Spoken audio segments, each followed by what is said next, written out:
Hello बच्चों, और 10th class science chapter 12 electricity. Okay, सबसे पहले इलेक्ट्रिसिटी चैप्टर का इंट्रो करेंगे। तो पहले ये समझते हैं कि इलेक्ट्रिसिटी क्या चीज़ है। Electricity is a form of energy. तो सबसे पहले आप ये समझ लीजिए, जो इलेक्ट्रिसिटी है वो एक फॉर्म ऑफ एनर्जी है। ओके, और इस इलेक्ट्रिसिटी का हम अपनी डेली लाइफ में काफ़ी यूज करते हैं। ठीक है, we use it in our daily life. Okay, electricity का यूज होते हुए हम अपनी डेली लाइफ में देखते हैं various electric device in which electricity is use. Okay, बहुत सारे ऐसे डिवाइस है जिसमें इलेक्ट्रिसिटी का क्या है यूज हो रहा है। ठीक है, हम अपने घर में रहते हैं तो हम देखते हैं कि इलेक्ट्रिसिटी हमारे घर तक पहुंच रही है, जिससे हम क्या करते हैं, फैन। ठीक है, फैन चला लेते हैं। ठीक है, फैन का हम यूज कर रहे हैं इलेक्ट्रिसिटी की हेल्प से। ठीक है, बल्ब। ठीक है, रात हो गई तो हम क्या करते हैं, बल्ब जला लेंगे, ट्यूबलाइट जला लेते हैं, एलईडी जला लेते हैं। ठीक है, ये सब किसकी वजह से हो रहा है, हम कहेंगे इलेक्ट्रिसिटी की वजह से ये सब पॉसिबल है। ओके, उसके बाद आजकल जो है एसी हम चलाने लग गए। ठीक है, एसी का बिना इलेक्ट्रिसिटी एसी तो चलना मुश्किल है, तो हम क्या करते हैं, एसी का हम इलेक्ट्रिसिटी की हेल्प से यूज करने लगे हैं। ओके, उसके बाद आपका, ठीक है, उसके बाद हम रेफ्रिजरेटर का भी इसमें यूज करते हैं। आजकल हर घर में रेफ्रिजरेटर का यूज करने लगे हैं। ठीक है, उसके बाद हम पानी भरने के लिए इलेक्ट्रिक मोटर का यूज करते हैं। इलेक्ट्रिक मोटर हम आजकल यूज करने लगे, इलेक्ट्रिक मोटर पानी वगैरह भरने के लिए इलेक्ट्रिक मोटर का हम यूज करते हैं। ओके, ये और पता नहीं कितने सारे ऐसे काम हैं जो इलेक्ट्रिसिटी की हेल्प से हम अपनी डेली लाइफ में कर रहे हैं। ठीक है, मान लो अगर इलेक्ट्रिसिटी नहीं है तो हमारी डेली लाइफ में क्या होगा, एकदम से रुक जाएगी। तो इलेक्ट्रिसिटी का हमारे जीवन में एक इम्पोर्टेंट रोल है। ओके, तो इलेक्ट्रिसिटी के अंदर क्या चीज है, ठीक है, इसके अंदर क्या चीज होती है, किस वजह से इलेक्ट्रिसिटी हमारे घर पर पहुंच रही है, इसके अंदर ऐसी क्या चीज है, ठीक है, जिसे हम इलेक्ट्रिक मोटर चला रहे हैं, रेफ्रिजरेटर चला रहे हैं, पंखा चला रहे हैं, बल्ब, ठीक है, जला रहे हैं। तो ये सब चीजें हमें इलेक्ट्रिसिटी चैप्टर के अंदर पढ़नी है। ठीक है, इसके अंदर क्या क्या क्या फीचर है, क्या क्या इसके अंदर टॉपिक्स हमें पढ़ने हैं।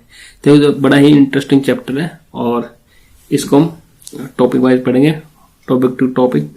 Okay, thank you. तो बच्चों, इलेक्ट्रिसिटी चैप्टर का जो पहला टॉपिक है वो है आपका इलेक्ट्रिक चार्ज। ठीक है, सबसे पहले हम इलेक्ट्रिक चार्ज के बारे में पढ़ते हैं। Electric charge is a fundamental particle in an atom. Okay, जो इलेक्ट्रिक चार्ज होगा वो एक एटम का फंडामेंटल पार्टिकल होता है। ओके, और वो फंडामेंटल पार्टिकल जो होगा वो इट मे बी नेगेटिव और positive, it may be positive and negative. तो इससे पहले हमने 9th क्लास में एक चैप्टर पढ़ा हुआ एटम। तो वहाँ पे हमने एटम में एक चीज डिस्कस की थी कि एटम के अंदर जो है एक प्रोटॉन होता है और एक इलेक्ट्रॉन होता है। क्या क्या होता है वहाँ पे, एक प्रोटॉन होता है और एक इलेक्ट्रॉन होगा। ओके, ये हमने 9th क्लास में केमिस्ट्री में ये पढ़ा था। ओके, ठीक है, जो प्रोटॉन होगा हम उसको क्या नाम रखते हैं, दिस इज पॉजिटिव चार्ज। ठीक है, पॉजिटिव इलेक्ट्रिक चार्ज। और जो इलेक्ट्रॉन होता है हम उसको बोलते हैं नेगेटिव इलेक्ट्रिक चार्ज। क्लियर हुआ? तो यहाँ पे दो इलेक्ट्रिक चार्जेस होते हैं, एक होता है proton, it carry positive charge, और एक होता है electron, it carry negative charge. Okay, ठीक है, उस चार्ज में कुछ खास प्रॉपर्टी होती है, तो उन चार्ज की प्रॉपर्टी को थोड़ा पढ़ लेते हैं। तो पहली जो प्रॉपर्टी है वो क्या है, like charges repel each other. ठीक है, लाइक चार्ज का मतलब होगा अगर सेम चार्ज अगर आमने सामने आ गए तो वे एक दूसरे को रिपेल कर देंगे। कैसे, थोड़ा समझ लेते हैं। ये समझते हैं, ये एक हमारा ये पॉजिटिव चार्ज है और ये भी एक पॉजिटिव चार्ज है। अगर ये एक दूसरे के सामने आएंगे तो ये एक दूसरे को क्या कर देंगे, रिपेल कर देंगे। ये इसको उधर फोर्स लगा देगा, वो उसको उधर फोर्स लगाएगा, तो ये दोनों एक दूसरे के ये इधर चला जाएगा, ये इधर चला जाएगा। अगर यहाँ पे नेगेटिव नेगेटिव हुआ तब भी क्या होगा, आपको रिपेल होता हुआ नजर आएगा। ओके। दूसरा, unlike charges attract each other.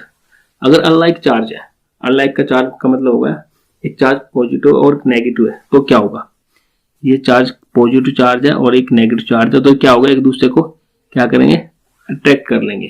ठीक है, एक दूसरे को तरफ खींच लेंगे। तो ये दो प्रॉपर्टी, खास प्रॉपर्टी इलेक्ट्रिक चार्ज की। ओके। अब आपसे पूछा गया, अगर हम इलेक्ट्रिक चार्ज को अगर काउंट कर ले तो उसकी क्या एसआई यूनिट रखेंगे। ठीक है, जैसे हमने अलग अलग चीज की एसआई यूनिट बनाई हुई है, जैसे मास के एसआई यूनिट किलोग्राम बनाई हुई है, लेंथ के एसआई यूनिट को मीटर बनाया हुआ है, इसी तरह से इलेक्ट्रिक चार्ज की हमने एक यूनिट बनाई हुई है और उस यूनिट का नाम है कूलम, और उसका जो सिंबल है वो कितना है, कैपिटल सी। तो एसआई यूनिट ऑफ चार्ज क्या है, कूलम, कैपिटल सिंबल उसका सी है। ओके।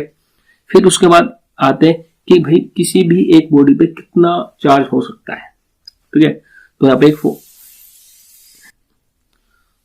पर इलेक्ट्रिक चार्ज का एक फॉर्मूला बनाया हुआ है कि एक बॉडी पे कितना चार्ज होगा। तो हम उसको लिखते हैं, total charge on a body is equal to n times of electron of E। ठीक है, इसका मतलब एक छोटा सा इसका मतलब होता है, इसको थोड़ा इस मैथमेटिकल फॉर्म में समझ कर देखते हैं। Q क्या है, total electric charge equal to NE। N क्या पे, नंबर ऑफ इलेक्ट्रॉन्स यानी n टाइम्स। ठीक है, n टाइम्स ऑफ E, यानी एक बॉडी पे कितना चार्ज होगा, n टाइम्स ऑफ E। और यहाँ पे n क्या है, टोटल नंबर ऑफ इलेक्ट्रॉन्स। ठीक है, E क्या है, E की एक फिक्स वैल्यू है, वो कितनी होती है, 1.6 इंटू 10⁻⁻19 कूलम। ठीक है, तो यहाँ पे बड़ा क्लियर आप समझ लो, Q क्या है, टोटल चार्ज है, N क्या नंबर ऑफ इलेक्ट्रॉन्स है, E क्या है, चार्ज ऑन 1 इलेक्ट्रॉन, और दिसकी वैल्यू क्या है, फिक्स है। ठीक है, ये क्या है, Q equal to N into E। तो ये आप अब समझ गए होगा, total charge on a body equal to N time of E, N time of E। ठीक है, N क्या नंबर ऑफ इलेक्ट्रॉन्स, E क्या 1.6 इंटू 10⁻⁻19 कूलम। तो इसके ऊपर आपसे एक न्यूमेरिकल पूछ लिया जाता है, जैसे आपको Q की वैल्यू देके N की वैल्यू को फाइंड आउट करने के लिए पूछ सकते हैं। ये तो आपका फिक्स है, वो कभी नहीं बदलेगा, 1.6 इंटू 10⁻⁻19 कूलम है। या फिर आपको N की वैल्यू देकर E की वैल्यू को पूछा जा सकता, सॉरी N की वैल्यू को आपको गिवन करके Q की स्टेटमेंट आपसे पूछी जा सकती है। ओके, तो जो भी हमने अभी इलेक्ट्रिक चार्ज के बारे में पढ़ा, उसमें हमने एक फॉर्मूला पढ़ा Q इक्वल टू NE। तो उसी के बेस पे न्यूमेरिकल हम यहाँ पे करने की कोशिश करते हैं। ओके, क्या है, calculate the number of electrons constant 1 coulomb of charge. Okay, यानी कि यहाँ पे आपको क्या गिवन है, चार्ज की वैल्यू गिवन है, यानी Q की वैल्यू कितनी गिवन है, 1 कूलम। That's clear. और आपको नंबर ऑफ इलेक्ट्रॉन्स को फाइंड आउट करना है, यानी आपको N की वैल्यू चाहिए, और E की वैल्यू तो आपकी फिक्स है 1.6 इंटू 10⁻⁻19 कूलम। क्लियर हुआ आपको ये। अब उसके बाद क्या करना है आपको, ये आप समझ लीजिए, Q इक्वल टू 1 कूलम है, तो आपके पास फॉर्मूला ये अवेलेबल है, Q equal to N into E। Clear हुआ। और यहाँ पे N को फाइंड आउट करना चाहते हैं, तो ये क्या होगा, Q डिवाइडेड बाई E, और यहाँ पे हम इनकी वैल्यू को पुट अप करते हैं। तो Q की वैल्यू तो 1 कूलम है, तो हमने 1 को पुट किया 1 कूलम, और ये कितना है 1.6 इंटू 10⁻⁻19, ये भी कूलम होता है। ओके, इसकी यूनिट भी क्या है, कूलम है। अब इसको आगे सोल्व करेंगे, तो हम N की वैल्यू को फाइंड आउट करेंगे। तो ये 10⁻⁻19, देखो कूलम से तो कूलम कैंसिल हो जाएगा, तो यूनिट तो अब किसी कोई रहेगी नहीं, तो 10⁻⁻19 इसको ऊपर ले जाएंगे तो प्लस हो जाएगा, ये तो होगा 10⁻+19 अपॉन 1 इंटू 1.6। ठीक है, ये एक यहाँ पर आप पॉइंट को हटा दीजिए, यहाँ पे 0 आ जाएगा। ओके, तो 2 5 जा 10, 2 8 जा 16, तो जो 5 को 8 से डिवाइड करोगे आपका आएगा 0.625 into 10⁻19।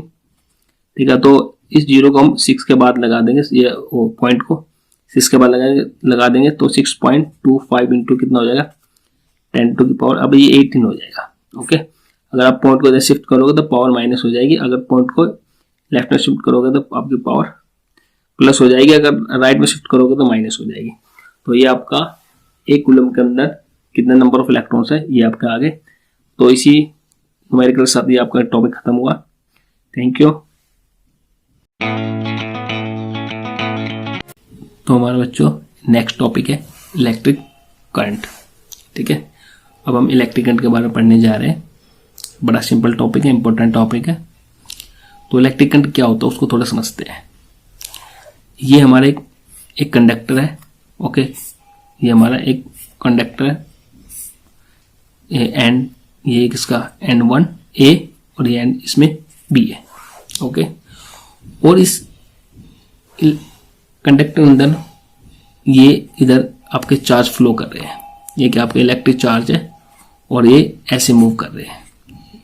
This is electric charge. Okay, जब ये इलेक्ट्रिक चार्ज A पॉइंट से मूव करता हुआ B पॉइंट तक पहुंचता है तो उसको कुछ टाइम लगता है A पॉइंट से B पॉइंट तक जाने में। ठीक है, तो उसी इलेक्ट्रॉन या हम कहेंगे उसी चार्ज में और उस टाइम में एक रिलेशन आएगा और उसी को हम क्या कहेंगे, इलेक्ट्रिक करंट कहेंगे। तो उसकी डेफिनेशन हम खुद बना सकते हैं, हमें कोई भी इसमें रट्टा मारने की कोई जरूरत नहीं है। तो क्या लिखेंगे, the rate of flow of electric charge is called electric current. The rate of flow of electric charge is called electric current. तो यहाँ पे आप इलेक्ट्रिक चार्ज लिख लेना, electric charge is called electric current. Okay, तो the rate का मतलब होगा टाइम। ठीक है, द रेट ऑफ फ्लो यानी टाइम के अकॉर्डिंग जब इलेक्ट्रिक चार्ज का फ्लो हो रहा है उसी को हम क्या बोलते हैं, इलेक्ट्रिक करंट बोलते हैं।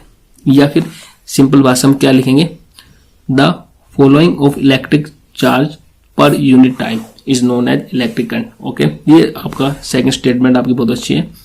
The flowing of electric charge per unit time is known as electric current. That simple. Electric charge का जो सिंबल बनाया हुआ है वो क्या है, कैपिटल आई।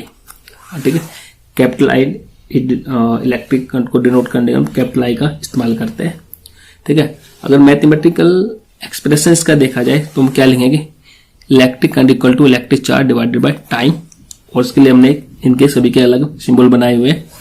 इलेक्ट्रिक करंट के लिए सिंबल बनाया हुआ आई, कैपिटल आई, इलेक्ट्रिक चार्ज के लिए क्यू और टाइम के लिए कैपिटल टी। कभी कभी इसमें चार्ज के लिए स्मॉल क्यू भी इस्तेमाल करते हैं और टाइम के लिए स्मॉल टी भी इस्तेमाल करते हैं। दैट इज नॉट इम्पोर्टेंट, आप कोई भी इस्तेमाल करें, दोनों ही आपके लिए ठीक है। ओके, तो इलेक्ट्रिक करंट का भी मेजरमेंट करने के लिए एक ऐसा यूनिट बनाई हुई है। वो ऐसा यूनिट क्या है, एम्पियर। एम्पियर, दिस इज ऐसा यूनिट फॉर इलेक्ट्रिक करंट। और एम्पियर को हम कैपिटल ए से इसको डिनोट करते हैं। इसका जो सिंबल है वो कैपिटल ए है। ठीक है, और जो ये एम्पियर निकल कर आया वो इसी फॉर्मूले से निकल कर आया है। जैसे आई इक्वल टू क्या होगा आपका, क्यू बाई टी। तो जो क्यू है उसकी ऐसा यूनिट होती है कूलम और टाइम की ऐसा यूनिट होते हैं सेकंड। तो हम इसको लिखते हैं कूलम पर सेकंड। ठीक है, कूलम पर सेकंड को हम क्या नाम देते हैं, कूलम पर सेकंड को ऐसे लिखेंगे, इसको ऐसे भी लिख सकते हैं। कूलम पर सेकंड क्या आपका एम्पियर होगा। तो हम इसमें लिख देख सकते हैं, some other units can use for electric current.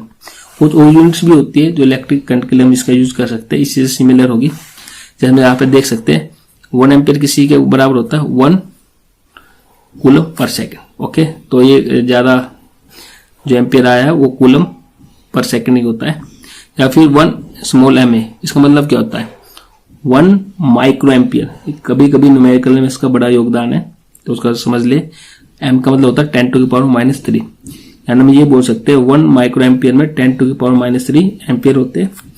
1 ये यू की जैसे जो लग रहा है उसको बोलते हैं मैक्रो। पहला वाला क्या है माइक्रो और दूसरा वाला क्या है मैक्रो। तो मैक्रो की वैल्यू होता है 10 टू द पावर -6 एम्पियर। तो 1 मैक्रो एम्पियर में कितना करंट होता है 10 to the power -6 ampere electric current होगा। तो ये तो रही यूनिट्स की बात। आगे बढ़ते हैं। कभी कभी आपसे ये क्वेश्चन पूछ लिया जाता है कि जो अभी आपकी एसआई यूनिट है इलेक्ट्रिक करंट की जो एम्पियर आई है, तो आपसे क्वेश्चन दिया जाएगा define 1 ampere of electric current. अब 1 एम्पियर ऑफ इलेक्ट्रिक करंट को कैसे डिफाइन करेंगे, तो बड़ा सिंपल है। हमें क्या कितना एम्पियर करंट चाहिए, 1 एम्पियर करंट चाहिए। तो 1 एम्पियर करंट हमें कब मिलेगा, जब 1 कूलम चार्ज का फ्लो हो 1 सेकंड के अंदर। ठीक है, उसी को हम क्या बोलते हैं 1 एम्पियर का इलेक्ट्रिक करंट बोलते हैं। तो बड़ा सिंपल लिखेंगे यहाँ पे, define 1 ampere of electric current equal to the flowing of 1 coulomb of electric charge. कितना charge? 1 coulomb of electric charge पर सेकंड या 1 सेकंड, यानी कि पर सेकंड, यानी 1 सेकंड में जब 1 कूलम चार्ज फ्लो होगा तो आपको कितना करंट बना कर देगा? 1 एम्पियर करंट आपको बना कर देगा। तो ये आपकी डेफिनेशन है 1 एम्पियर इलेक्ट्रिक करंट के लिए, दैट सिंपल। उसके बाद हम आगे बढ़ते हैं। अब इलेक्ट्रिक करंट तो फ्लो हो रहा है, फ्लोइंग हो रहा है इलेक्ट्रिक सर्किट के अंदर, तो उसको मेजरमेंट करने के लिए, अगर हम उसका मेजरमेंट करना चाहते हैं तो उसको मेजरमेंट करने के लिए किस डिवाइस का हम यूज करते हैं? तो device to use measurement of electric current क्या है? एमीटर। एमीटर का हम इसमें यूज करते हैं इलेक्ट्रिक करंट को मेजरमेंट करने के लिए। जहां पे आपकी इलेक्ट्रिक मोटर लगी होगी तो उसके साथ आप देख सकते हो एमीटर लगा होगा, जिसमें 1 ampere, 2 ampere, 3 ampere, 4 ampere, 5 ampere एक ग्राफ से बना होगा, अब आप इसको देख सकते हैं। तो उसका जो सिंबल है इलेक्ट्रिक एमीटर का वो कितना होता है? ये होता है, ये उसको सिंबल होता है। इधर हम ए लिखेंगे और इधर पॉजिटिव और इधर negative, that is symbol for ammeter. Ammeter में खास चीज होती है, हैव लो रेजिस्टेंस। रेजिस्टेंस क्या चीज है वो हम चैप्टर में आगे बात करेंगे। और always connect in series in electric circuit. तो यहाँ पे आप दो चीजें आप समझ लीजिए कि एमीटर लो रेजिस्टेंस होगा और उसको हम सीरीज में कनेक्ट करते हैं इलेक्ट्रिक सर्किट के अंदर। सीरीज क्या चीज है, पैरेलल क्या चीज है, वो भी हम आगे चल के इस चैप्टर में डिस्कस करने वाले हैं। ओके, उसके बाद हम बात करेंगे direction of electric circuit. Sorry, electric यहाँ पे सर्किट नहीं, इलेक्ट्रिक करंट होना चाहिए। इलेक्ट्रिक करंट, जो इलेक्ट्रिक करंट की जो डायरेक्शन है वो किस तरफ होगी? ठीक है, ये हमारा एक कंडक्टर है, अभी हमने डिस्कस किया था ऊपर कि ये हमारा इलेक्ट्रिक कंडक्टर है। और अगर इसमें डायरेक्शन ऑफ इलेक्ट्रिक करंट किस तरफ है तो हम कहेंगे direction of electric current is opposite to direction of electrons flowing in conductor.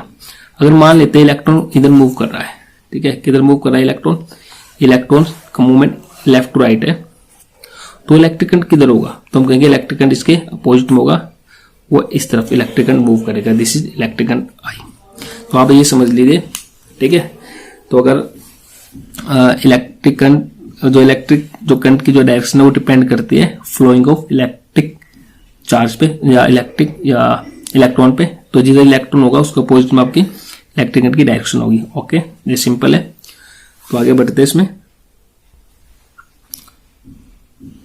तो हम इसमें एक न्यूमेरिकल करेंगे इलेक्ट्रिक करंट के बेस पे। हमारी बुक का एग्जांपल है 12.1। ए current of 0.5 ampere is drawn by a filament of an electric bulb for 10 minutes. Find the amount of electric charge that flow through the circuit. Okay, तो इसमें क्या क्या given है वो चीज देखते हैं। यहाँ पे इलेक्ट्रिक करंट की वैल्यू गिवन है, यानी I इक्वल टू कितना है? 0.5 एम्पियर। और जो टाइम गिवन है वो कितना गिवन है आपका टाइम? 10 मिनट। और मिनट को हम सेकंड में बदल देंगे, इसको 60 से मल्टीप्लाई करेंगे तो यह हो गया 600 second. Find the amount of electric charge, यानी कि हमें इसमें Q की वैल्यू को फाइंड आउट करना है। तो सिंपल आपके लिए बेटा, तो आपके पास फॉर्मूला अवेलेबल है। I इक्वल टू क्या होता है? Electric charge divided by time. और यहाँ से हमें क्या चाहिए? इलेक्ट्रिक चार्ज की वैल्यू चाहिए। तो इलेक्ट्रिक चार्ज कितना हो जाएगा आपका? I into T. ओके, क्या हो जाएगा? I into T. तो Q इक्वल की वैल्यू कितनी मिलेगी? I कितना आपका? 0.5 और टाइम कितना है? 600 सेकेंड। पॉइंट बनाएंगे तो 10 आ जाएंगे नीचे, 10 से 10 कैंसिल हो गई। तो यहाँ पे आपको बड़ा सिंपल वे में Q की कितनी वैल्यू मिलेगी? 5 into 5 300 coulomb. This is the value for electric charge. ये सिंपल एक न्यूमेरिकल था, ठीक है। तो यहाँ पे हमारा एक टॉपिक कंप्लीट हुआ, electric current. Okay, thank you. ठीक है, एक न्यू टॉपिक इलेक्ट्रिक सर्किट। तो अब इलेक्ट्रिक सर्किट के बारे में हम डिस्कस करेंगे। इलेक्ट्रिक सर्किट क्या है? तो ये क्या है? इलेक्ट्रिक सर्किट एक डिवाइस होगा और उस इलेक्ट्रिक सर्किट के अंदर कुछ चीज़ें हम इसमें फिट कर देते हैं, ठीक है, और उस डिवाइस में फिर एक इलेक्ट्रिक करंट फ्लो करेगा। तो ये एक सिंपल इसकी एक डेफिनेशन है, a continuous and close path of an electric current is called electric circuit. एक ऐसा कॉन्टिन्यूअस पाथ जो बंद है और उसके अंदर इलेक्ट्रिक करंट फ्लो कर रहा है, उसको हम इलेक्ट्रिक सर्किट का एक नाम देंगे। ये एक इलेक्ट्रिक सर्किट बना हुआ है और इस इलेक्ट्रिक सर्किट के अंदर क्या है, ये हमने एक बैटरी लगाई हुई है, या हम उसके कहेंगे इसके अंदर क्या है, एक सेल है और एक इलेक्ट्रिक बल्ब है, ये आपका इलेक्ट्रिक बल्ब है, और एक एमीटर है, और ये एमीटर है जिसके अंदर इलेक्ट्रिक करंट की रीडिंग आएगी, और एक प्लग की है, ये आपकी की है। इस की को हम ऑन ऑफ करने के लिए हम इसका यूज करते हैं। तो जैसे हम इलेक्ट्रिक जो की है इसको ऑन करेंगे तो यहाँ से इलेक्ट्रिक करंट मूव करना स्टार्ट करता है, और ऐसे इस क्लोज पाथ में ये क्या करता है, इलेक्ट्रिक करंट फ्लो करता है। तो इसको ही हम एक सिंपल नाम देंगे, इलेक्ट्रिक सर्किट, ये हमारा होगा। तो एग्जाम के पर्पज से देखा जाए तो उसमें सिंपल एक डेफिनेशन आएगी, what do you mean by electric circuit, या आपकी बुक में भी एक क्वेश्चन डायरेक्ट पूछा गया होगा, what do you mean by electric circuit. तो हम क्या लिखेंगे उसमें, a continuous and close path of an electric current is called an electric circuit. ठीक है, that simple, this is electric circuit. Okay, thank you. Hello बच्चों, आज एक हम 10th क्लास इलेक्ट्रिसिटी चैप्टर का एक नया topic electric potential and electric potential difference topic करने जा रहे हैं। तो शुरुआत करते हैं इलेक्ट्रिक पोटेंशियल से। क्या है electric potential? The electrical potential at any point is defined as the work done in moving a unit positive charge from infinity to that point. Okay, ये तो है आपका इलेक्ट्रिक पोटेंशियल। कहने का मतलब क्या है कि ये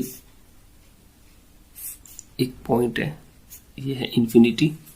ओके, ये इन्फिनिटी पॉइंट है और ये कोई यूनिट पॉजिटिव चार्ज है, ठीक है, और ये मूव करके इस पॉइंट पे पहुंच गया, ये मूव करके इधर आ गया, ठीक है। तो जब ये कोई भी चार्ज है, ये इन्होंने यूनिट पॉजिटिव चार्ज कहा, इन्फिनिटी से मूव करके जब इस पॉइंट पे पहुंचेगा तो उसको कुछ वर्क डन करना पड़ता है। That work done by this unit positive charge is known as that electric potential. That's all. Okay, फिर है इलेक्ट्रिक पोटेंशियल डिफरेंस क्या चीज है। तो इलेक्ट्रिक पोटेंशियल क्या होगा? The potential difference between two points in an electric circuit is defined as the amount of work done in moving a unit positive charge from one point to another point. तो कहने का क्या मतलब है कि ये पॉइंट ए है, ठीक है, इस सर्किट के अंदर, और कहीं पर एक पॉइंट बी है ये। ओके, तो ये कोई यूनिट पॉजिटिव चार्ज ए पॉइंट से मूव करके बी पॉइंट तक पहुंचा, ठीक है, ए से बी, नॉट इन्फिनिटी, ए से बी तक पहुंचा, तो उसको कुछ वर्क डन करना पड़ता है, वर्क डन, ठीक है, work done by unit positive charge in known as electric potential difference. Okay, ये दोनों डेफिनेशन एक जैसी लगती है, लेकिन ये एक बेसिक डिफरेंस क्या है इसमें, work done from infinity to a point, work done between two points, okay, in a electric circuit। ये आप ध्यान रखें। अगर मैथमेटिकल टर्म में इसको देखा जाए तो यहाँ पे दिखा हुआ है, हाँ, एक चीज और, इलेक्ट्रिक पोटेंशियल या पोटेंशियल, इलेक्ट्रिक पोटेंशियल या इलेक्ट्रिक पोटेंशियल डिफरेंस को डिनोट किया जाता है कैपिटल वी से। ओके, ओके, तो जो पोटेंशियल डिफरेंस है वो किसके इक्वल है, work done per unit charge is known as electric potential difference, where V is a potential difference, W equal to work done, Q equal to electric charges. Okay, फिर आगे बढ़ते हैं इसकी SI unit पर। SI unit of, यहाँ पे you नहीं, SI unit of, ठीक है, SI unit of potential difference is volt, ठीक है। और वोल्ट का जो सिंबल है वो भी क्या है, वी है, ठीक है। आप ये भी देख सकते हैं कि यहाँ पे जो पोटेंशियल डिफरेंस है वो किसके बराबर होना चाहिए। वर्क डन की यूनिट होती है जूल और चार्ज की यूनिट होती है कूलम, तो उसको चार्ज पर कूलम भी बोल सकते हैं। इसका मतलब ये हो गया कि जो वोल्ट है वो किसके इक्वल है, वोल्ट इक्वल टू चार्ज पर कूलम के इक्वल होता है। ओके, नेक्स्ट उसके बाद जैसे इसमें जैसे हमने इलेक्ट्रिक करंट का जो टॉपिक किया था उसमें हमने पढ़ा था डिफाइन 1 एम्पियर इलेक्ट्रिक करंट। तो आपसे सेम इसमें भी आपसे पूछा जा सकता है डिफाइन 1 वोल्ट। 1 वोल्ट जो है पोटेंशियल डिफरेंस कब होगा, तो सिंपल सी बात है, जब 1 जूल वर्क डन हो बाय ए 1 कूलम चार्ज, ठीक है। जब 1 coulomb charge 1 joule work done करेगा तो हम क्या कहेंगे कि 1 वोल्ट क्या उसका पोटेंशियल डिफरेंस है। ओके, तो बड़ा सिंपल है, when 1 joule work is done in carrying 1 coulomb charge then potential difference is called 1 volt. तो उसका जो पोटेंशियल डिफरेंस होगा कितना होगा, 1 वोल्ट होगा। फिर उसके बाद है device to use for measurement of electric potential difference. इसको मेजरमेंट करने के लिए हमें एक डिवाइस की जरूरत पड़ती है, that device is known as volt meter. Okay, इसका जो सिंबल है वो ऐसा है, इधर है, मैं बना के दिखाता हूँ वी बीच में, और that is symbol V. Okay, खास बात क्या है, हाई रेजिस्टेंस चाहिए इसमें। जो आपका इलेक्ट्रिक करंट को मेजरमेंट करने एमीटर यूज करते थे उसमें लो रेजिस्टेंस चाहिए, इसमें हाई रेजिस्टेंस चाहिए, and is always connected in parallel in electric circuit. और इसको पैरेलल में कनेक्ट किया जाता है इलेक्ट्रिक सर्किट के, जबकि एमीटर को कनेक्ट किया जाता था सीरीज में। सीरीज और पैरेलल क्या चीज़ है वो हम आगे चल के इसमें डिस्कस करेंगे। पोटेंशियल डिफरेंस कौन बना सकता है, तो हम कहेंगे सेल जो है एक सिंपल डिवाइस होता है जो मेंटेन पोटेंशियल डिफरेंस, जो पोटेंशियल डिफरेंस को मेंटेन करके रखता है। Okay, current always flow from high potential to low potential, और जो इसके अंदर जो करंट का फ्लो होगा वो हमेशा किस तरफ होता है, high potential to low potential. Okay, next जो है हम एक न्यूमेरिकल करेंगे इलेक्ट्रिक पोटेंशियल डिफरेंस के बेस पे। ओके, तो ये हमारे एनसीईआरटी एग्जांपल 12.2 है। क्या है, how much work is done in moving a charge of 2 coulomb across 2 points having a potential difference 12 volt. तो गिवन कंडीशन क्या आपके सामने, ये जो पोटेंशियल डिफरेंस है वो कितना आपके सामने 12 वोल्ट, और इलेक्ट्रिक चार्ज कितना आपका 2 कूलम, और आपको क्या फाइंड आउट करना है, वर्क डन इसमें आपको फाइंड आउट करना है। तो आपके सामने जो है एक फॉर्मूला अवेलेबल है, potential difference equal to work done upon electric charge. तो वर्क डन कितना हो जाएगा, potential difference multiply by electric charge. तो पोटेंशियल कितना आपका 12 वोल्ट, इलेक्ट्रिक चार्ज कितना 2, तो वर्क डन कितना आ जाएगा हमारा 12 इंटू 2 24 जूल। ठीक है, ये आपका एक छोटा सा न्यूमेरिकल है इसके ऊपर। Okay, that topic is over. Thank you. Symbols for some commercial use components in circuit. जो सर्किट में जो कंपोनेंट का यूज होने वाला है उसमें जो है कुछ कंपोनेंट्स होते हैं, उनका जो सिंबल है वो हम इसमें देखते हैं। जो इलेक्ट्रिकल सेल है उसका जो सिंबल होगा वो सिंपल ऐसा होगा, एक ये बड़ी लाइन, इसके बाद एक छोटी लाइन, ये पॉजिटिव और ये नेगेटिव, दिस इज आपके इलेक्ट्रिक सेल हो गए। अगर इलेक्ट्रिक बैटरी बनानी है तो इसी को हम एक सेल और लगा देंगे, फिर एक और सेल लगा देंगे, तो वो हमारी बन जाएगी बैटरी। देखो 1 सेल, सॉरी ये तो ऐसे रहेगा, ये ऐसे, this one, okay.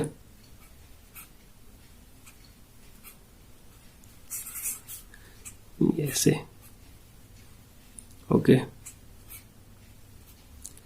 This one, A plus और ए माइनस, ये आपकी होगी बैटरी का सिंबल। सिंबल बैटरी क्या है? Combination of cells is known as battery.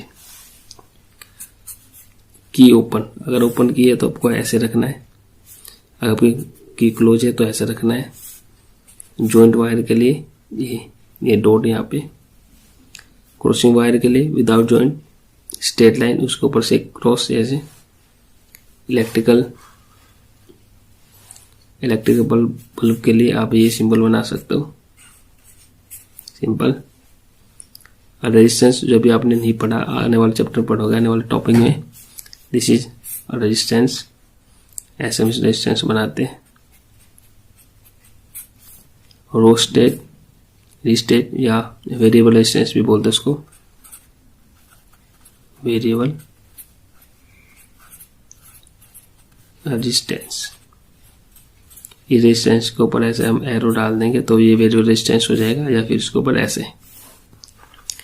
फिर आपके सामने एमीटर जो आपने ऑलरेडी पढ़ा हुआ है, ठीक है। ये सर्कल, बीच में पॉजिटिव, ए प्लस माइनस, लास्ट में आपका वोल्टमीटर वी प्लस माइनस। ये कुछ इलेक्ट्रिकल कंपोनेंट है जिनका ये सिंबल है, आपको उसमें पता होना चाहिए, क्योंकि ये जब हम कोई भी सर्किट बनाएंगे तो उस सर्किट में सिर्फ सिंबल का यूज किया जाएगा, ठीक है। कंपोनेंट का जो सिंबल होगा हम उसका इसमें यूज करेंगे, ठीक है।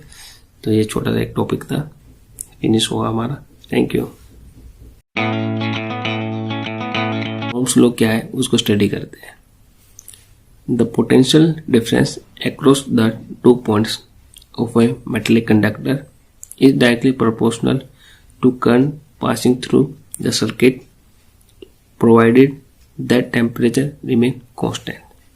क्या कह रहा है कि हमारे पास एक इलेक्ट्रिकल कंडक्टर है और उसका जो पोटेंशियल डिफरेंस है वो है V, और ये किसी सर्किट से जुड़ा हुआ है, उसमें इलेक्ट्रिक करंट कितना है I।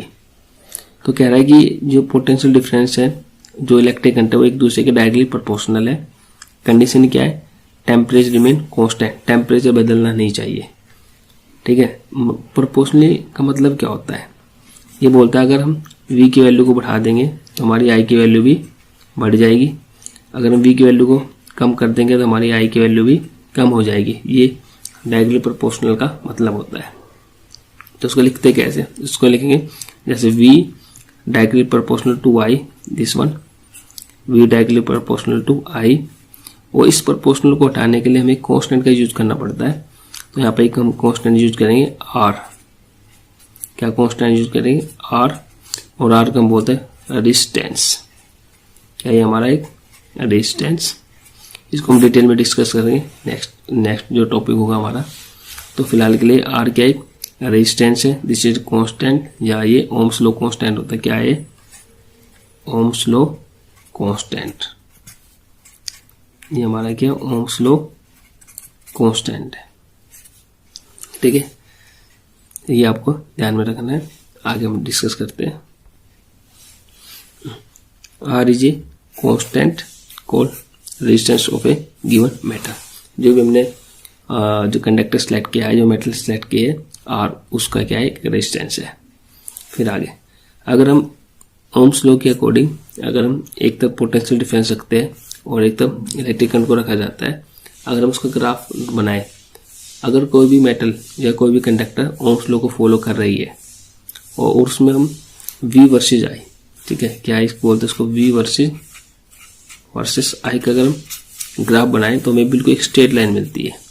देखिए V directly proportional to I, हम इसको बोलते हैं स्लोप। क्या बोलते हैं? स्लोप। ये जो स्लोप बना हुआ है ये इंडिकेट करता है रेजिस्टेंस को, ठीक है। ये क्या इंडिकेट टू रेजिस्टेंस। ठीक है, अभी कभी कभी आपसे क्वेश्चन पूछ लिया जाता है कि slope in V versus I graph what is that, हम कहेंगे वो क्या होता है, आपका रेजिस्टेंस होता है। ओके, ये आपका एक छोटा सा टॉपिक है। Thank you. इसके बेस में न्यूमेरिकल भी करेंगे। Okay, thank you. एग्जाम्पल 12.3, ये जो एग्जाम्पल 12.3 है it completely based on Ohm's law. Ohm's law पे ये कंप्लीट बेस है। क्या गिवन है वो देखते हैं। How much current will an electric bulb draw from a 220 volt source. तो यहाँ पे बिल्कुल क्लियर है कि जो पोटेंशियल डिफरेंस आपका वो है 220 volt. If the resistance of the bulb filament is 1200 ओम, और क्या आपको गिवन है पार्ट ए में रेजिस्टेंस आपको 1200 ओम गिवन है। यानी कि कंडीशन क्या क्या गिवन है आपके पास। पार्ट ए नंबर 1 गिवन है आपके पास V potential difference equal to 220 volt, और जो आपका रेजिस्टेंस गिवन है 200 ओम गिवन है। और आपको और इसमें हमें आई की वैल्यू को फाइंड आउट करना है। तो वी आर आई में एक रिलेशन था जो हमने ओम्स लॉ से निकाला था, वो क्या था, V equal to I R, that simple. और यहाँ से हम आई इजी में फाइंड आउट करेंगे वी बाई आर, वो भी कितना 220 वोल्ट, और ये है 1200, तो ये 0 से 0 कैंसिल आउट हो जाएगी, और ये 11 और ये 60, तो 11 बाई 60। जब उसको डिवाइड करेंगे तो हमें ये वैल्यू मिलेगी 0.18 ampere. This is your electric current, value of electric current. तो पार्ट बी की तरफ बढ़ते हैं। पार्ट बी में देखते हैं क्या है। How much current will an electric heater coil drawn from a 220 volt source. यानी वोल्टेज कितनी आपकी सेम है 220 volt. If resistance of the heater is coil is 100 ohm, resistance कितना आपका 100 ओम है, और यहाँ पे हमें फिर से आई की वैल्यू को फाइंड आउट करना है। सेम पोर्शन सेम चीजें, हमें V equal to I R given है ओम्स लॉ से पता है। फिर से हम यहाँ पे आई निकालेंगे V बाई आर, और अगेन V कितना 220, और ये कितना 100, 0 से 0 कैंसिल, 12/10, तो ये जाएगा कितना 2.2 एम्पियर। ठीक है, ये आपका 2.2 एम्पियर इलेक्ट्रिक करंट आ गया। दोनों पार्ट आपके सॉल्व हुए। ठीक है, thank you. Example 12.4 it completely based on Ohm's law. ये जो न्यूमेरिकल है ओम्स लॉ पे डिपेंड करता है। ओम्स लॉ, ओके, क्या कंडीशन गिवन है। The potential difference between two terminals of an electric heater is 60 volt. Okay, when it draw a current of 4 ampere from the source। जो आपका potential difference दिया हुआ है वो है 60 वोल्ट, और उसमें उस समय जो करंट चल रहा है कितना 4 एम्पियर है। What current will the heater draw if the potential difference is increase 120 volt.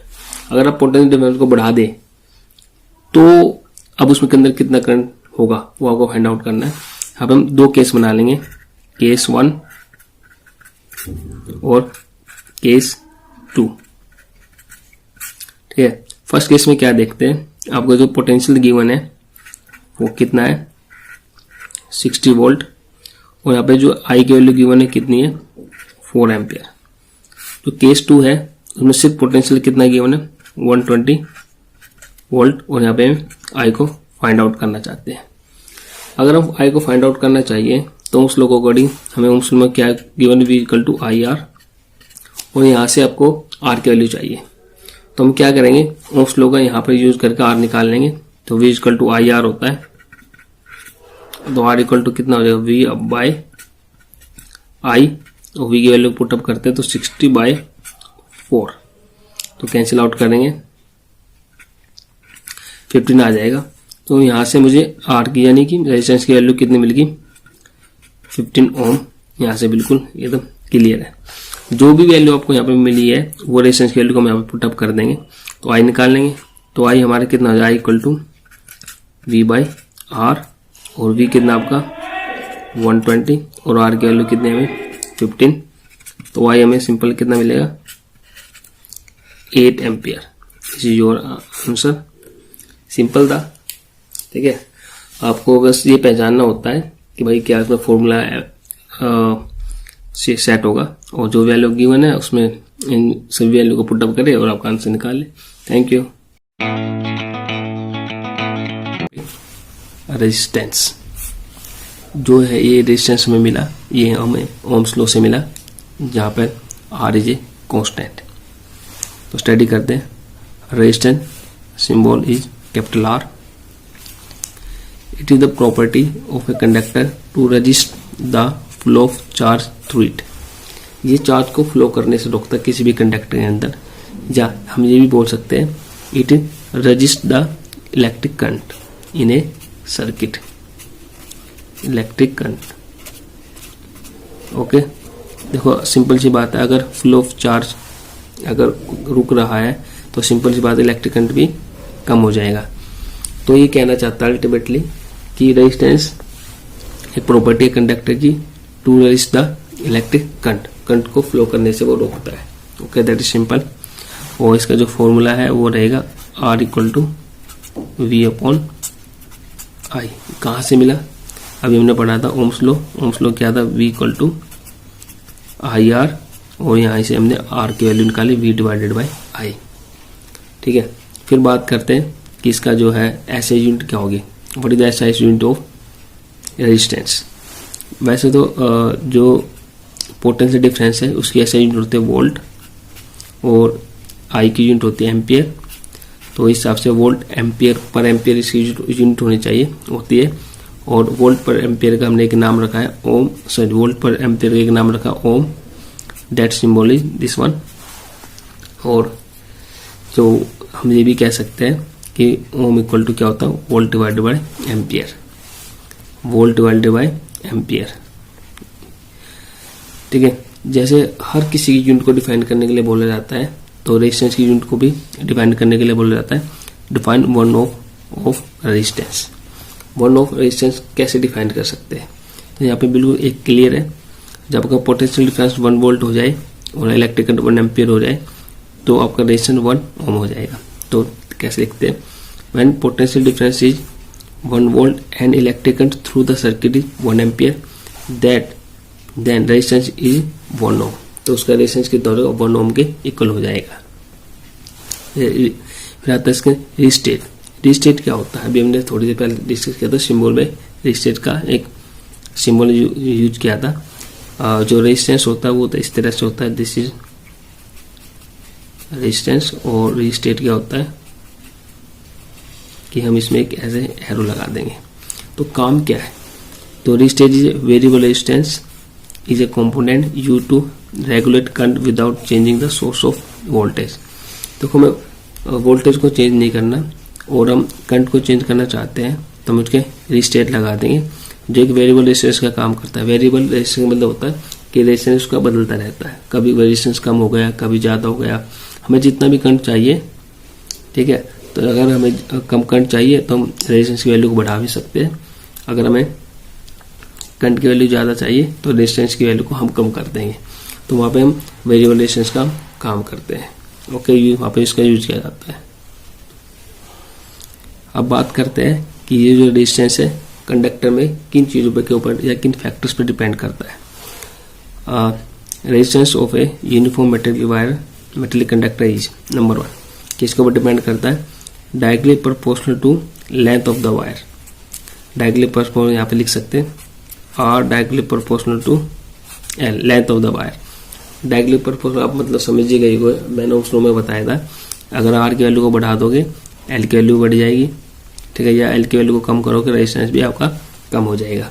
Second, inversely proportional to area of cross section. Inversely का मतलब क्या होता है, R inverse to area. Inverse का मतलब होगा अगर हमने आर को बढ़ा दिया, एरिया सॉरी, अगर हमने आर को बढ़ा दिया तो एरिया कम हो जाएगा, या फिर एक एरिया आपने बढ़ा दिया तो आपका आर कम हो जाएगा। ये इनवर्सली प्रोपोर्शनल होता है। थर्ड क्या है, directly proportional to temperature. Temperature के डायरेक्टली प्रोपोर्शनल होता है, यानी R directly proportional temperature. R बढ़ाओगे टी बढ़ेगा, टी बढ़ाओगे तो आर बढ़ेगा। ठीक है। Depend on the nature of the material. आपने जो मटेरियल लिया है वो किस नेचर का है उसके ऊपर भी ये डिपेंड करता है। तो यहाँ पे मैं दो चीजें लेना चाहता हूँ, R directly proportional to L और R directly proportional to inversely proportional to A. इन दोनों इक्वेशन का यूज करके हम एक नई इक्वेशन बनाएंगे, आर एल अपॉन ए। जो ऊपर है ऊपर रखा, जो नीचे है नीचे रखा। यहाँ पे फिर से एक प्रोपोर्शनल आ गया। इस प्रोपोर्शनल को हटाने के लिए कांस्टेंट यूज किया जाएगा, that constant is known as rho, L by A. ये रो क्या चीज है, एक बड़ी काम की चीज है। रो इसको बोलते हैं रो, और इसका नाम होता है रेजिस्टिविटी। रेजिस्टिविटी इसको हम क्या बोलते हैं, that is known as resistivity of a metallic wire या मेटेलिक कंडक्टर की रेजिस्टिविटी होती है। और हम ये हमारा रेजिस्टिविटी आ गया। तो रेजिस्टिविटी को हम नेक्स्ट टॉपिक में डिटेल्स में करेंगे, और इसका ये भी यदि हमारा रेजिस्टेंस का टॉपिक खत्म हुआ और उसके बेसिक कुछ न्यूमेरिकल भी हम करेंगे। Thank you.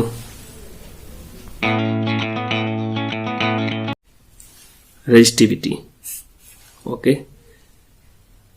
लास्ट जो हमने टॉपिक किया था उसमें हमने रेजिस्टेंस पढ़ा था, और वहाँ पे रेजिस्टेंस हमारा क्या आया था, R equal to rho L by A. That rho is known as resistivity, that symbol rho, this one, okay. आगे क्या है, अगर हम इसमें रो की वैल्यू को फाइंड आउट करें तो रो इक्वल टू कितना मिलेगा, R into A by L.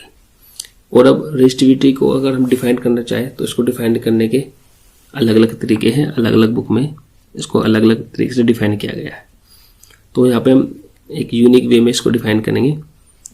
कैसे डिफाइन करेंगे, हमें यहाँ पे कंसिडर करेंगे कि आपका जो एरिया है वो कितना है, 1 मीटर स्क्वायर है, और जो लेंथ आपकी 1 मीटर है।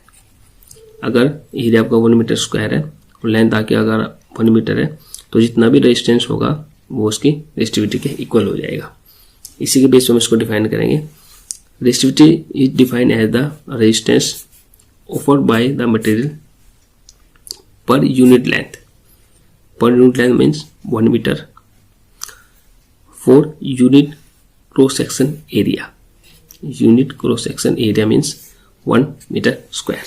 This is your resistivity definition. It is very simple. Okay.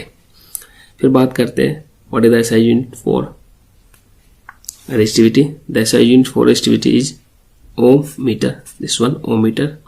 That's simple. Resistance is in ohm. Area in meter square. Length in meter. That meter cancel 1 meter, and finally ohm meter is your SI unit for resistivity. Okay. अब देखते हैं अलग अलग feature resistivity के क्या क्या है। Number 1, resistivity do not change with change in length और area of cross section. Resistivity आपकी चेंज नहीं होगी, चाहे लेंथ चेंज हो ना हो, एरिया चेंज हो या ना हो, यानी कि रेजिस्टिविटी लेंथ और एरिया पे डिपेंड नहीं करती। Okay, but change with change in temperature. But अगर आपने टेम्परेचर को बदल दिया तो आपकी रेजिस्टिविटी भी चेंज हो जाएगी। ओके, जो मेटल्स जो एलॉय होते हैं हमारे मेटल्स जो एलॉय होते हैं उनकी जो रेजिस्टिविटी की रेंज होती है 10 to the power -8 to 10 to the power -6 ohm metre. Range of resistivity for insulator 10 to the power 12 to 10 to the power 17 ohm meter. Okay. Next, resistivity of alloy is generally higher than that of its consequent metals. जो alloy होती है उसकी resistivity हमेशा metal से ज़्यादा होती है। Alloy do not oxidize or burn readily at high temperature. जो alloy होगा आपका हाई टेम्परेचर पे बर्न नहीं होता, ना ही वो ऑक्सीडाइज होता है। So they are commonly use in electrical heating device.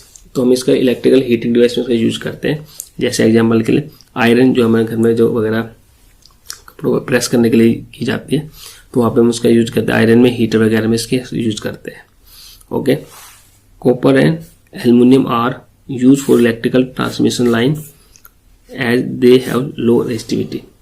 तो जो हम इलेक्ट्रिसिटी को दूर दूर से लेकर आते हैं, तो अब जो ट्रांसमिशन लाइन होती है उसमें कॉपर और एल्यूमिनियम का यूज किया जाता है। वाई? क्योंकि इनके पास लो रेजिस्टिविटी होती है। Okay, this is your topic is over. इसके विषय में न्यूमेरिकल भी करेंगे। Okay, thank you.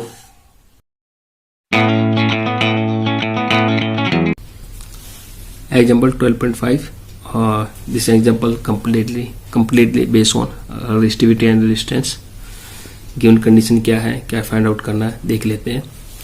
Resistance of a metallic wire of length 1 meter, length is 1 meter, and resistance equal to 26 ohm और temperature कितना 20 degree Celsius. If the diameter of the wire 0.3 mm, diameter कितना आपका 0.3 mm, what will be the resistivity of the metal at that temperature? आपको resistivity को find out करना है। और using table 12.2 predict the material of the wire। जो भी आपको resistivity आएगी फिर आपको बताना है कि वो resistivity किस मटेरियल से मैच करती है। इजी है, तो आपको समझ में आना चाहिए कि क्या इसमें फॉर्मूला अप्लाई करें।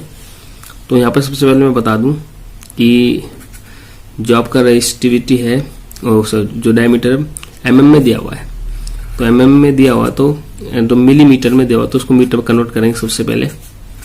तो ये आपका मीटर में आ गया। ओके, फिर इसमें आप रेडियस निकालो। आपको पता R इक्वल टू क्या होता है, रो L/A। और यहाँ पे एरिया कितना होता है आपका πr²। तो आप एक बात समझ लो, आपको R चाहिए तो R निकालने के लिए आपको सबसे पहले d/2 कर देंगे। तो d/2 किया तो 0.3/2 इंटू 10⁻⁻²। तो यहाँ पर हम क्या करेंगे, ये पॉइंट को यहाँ से रिमूव करके 10 कर देंगे। सॉरी, यहाँ पे 10⁻³ है, 10 कर देंगे और ये हो जाएगा, ये 10 ऊपर चला जाएगा तो 3 को 2 से डिवाइड करो 1.5 इंटू 10⁻, ये ऊपर जाएगा तो माइनस में हो जाएगा तो 10⁻4 मीटर आ जाएगा। तो ये तो आपका डायमीटर आ गया, वो सॉरी रेडियस आ गया। अब आगे बढ़ते हैं। आपको क्या चाहिए, R इक्वल टू क्या है, रो L/A। यहाँ से आप रो निकाल लो, R इंटू A/L। तो जो जो गिवन है उसको यहाँ पे एक बार और यहाँ पे A की वैल्यू पुट करते πr²/L। ठीक है, तो R की वैल्यू को पुटअप करते हैं। R कितना हमारा 26 ओम, पाई 3.14 और इधर 1.5 इंटू 10⁻⁻⁴ का square. What is the length 1 metre, this one. तो आपको रो की वैल्यू क्या मिलेगी, 26 इंटू 3.14, 1.5 इंटू 1.5 इंटू 10⁻⁻⁴ इंटू 10⁻⁻⁴। ये वैल्यू आपको मिलती है। ठीक है, तो जब आप इसको सोल्व करोगे तो आपको जो आपका आंसर मिलेगा वो मिलेगा 1.84 इंटू 10⁻⁻⁶ ओम मीटर। ठीक है, आपको उसको कैलकुलेट करना है। तो ये आपको रो की वैल्यू गिवन फाइंड आउट करने में क्या मिलेगी, और 1.84 इंटू 10⁻⁻⁴। ठीक है, हम यहाँ से पॉइंट को रिमूव करें, यहाँ से एक पॉइंट रिमूव करें, ये 101। तो ये जो भी 4 जीरो है ऊपर चल जाएगी तो -12 हो जाएगा। फिर उन सबको मल्टीप्लाई करके फाइंड आउट कर सकते हैं। तो ये जो आपने पूछा था क्वेश्चन में, predict the material of the wire. तो यहाँ पे जो रेजिस्टिविटी है जो जिस मटेरियल से मैच करती है वो आपकी मैंगनीज। तो ये आपका मटेरियल हो जाएगा जिससे इसकी प्रॉपर्टी मैच करते हैं। That is simple question. Okay, thank you.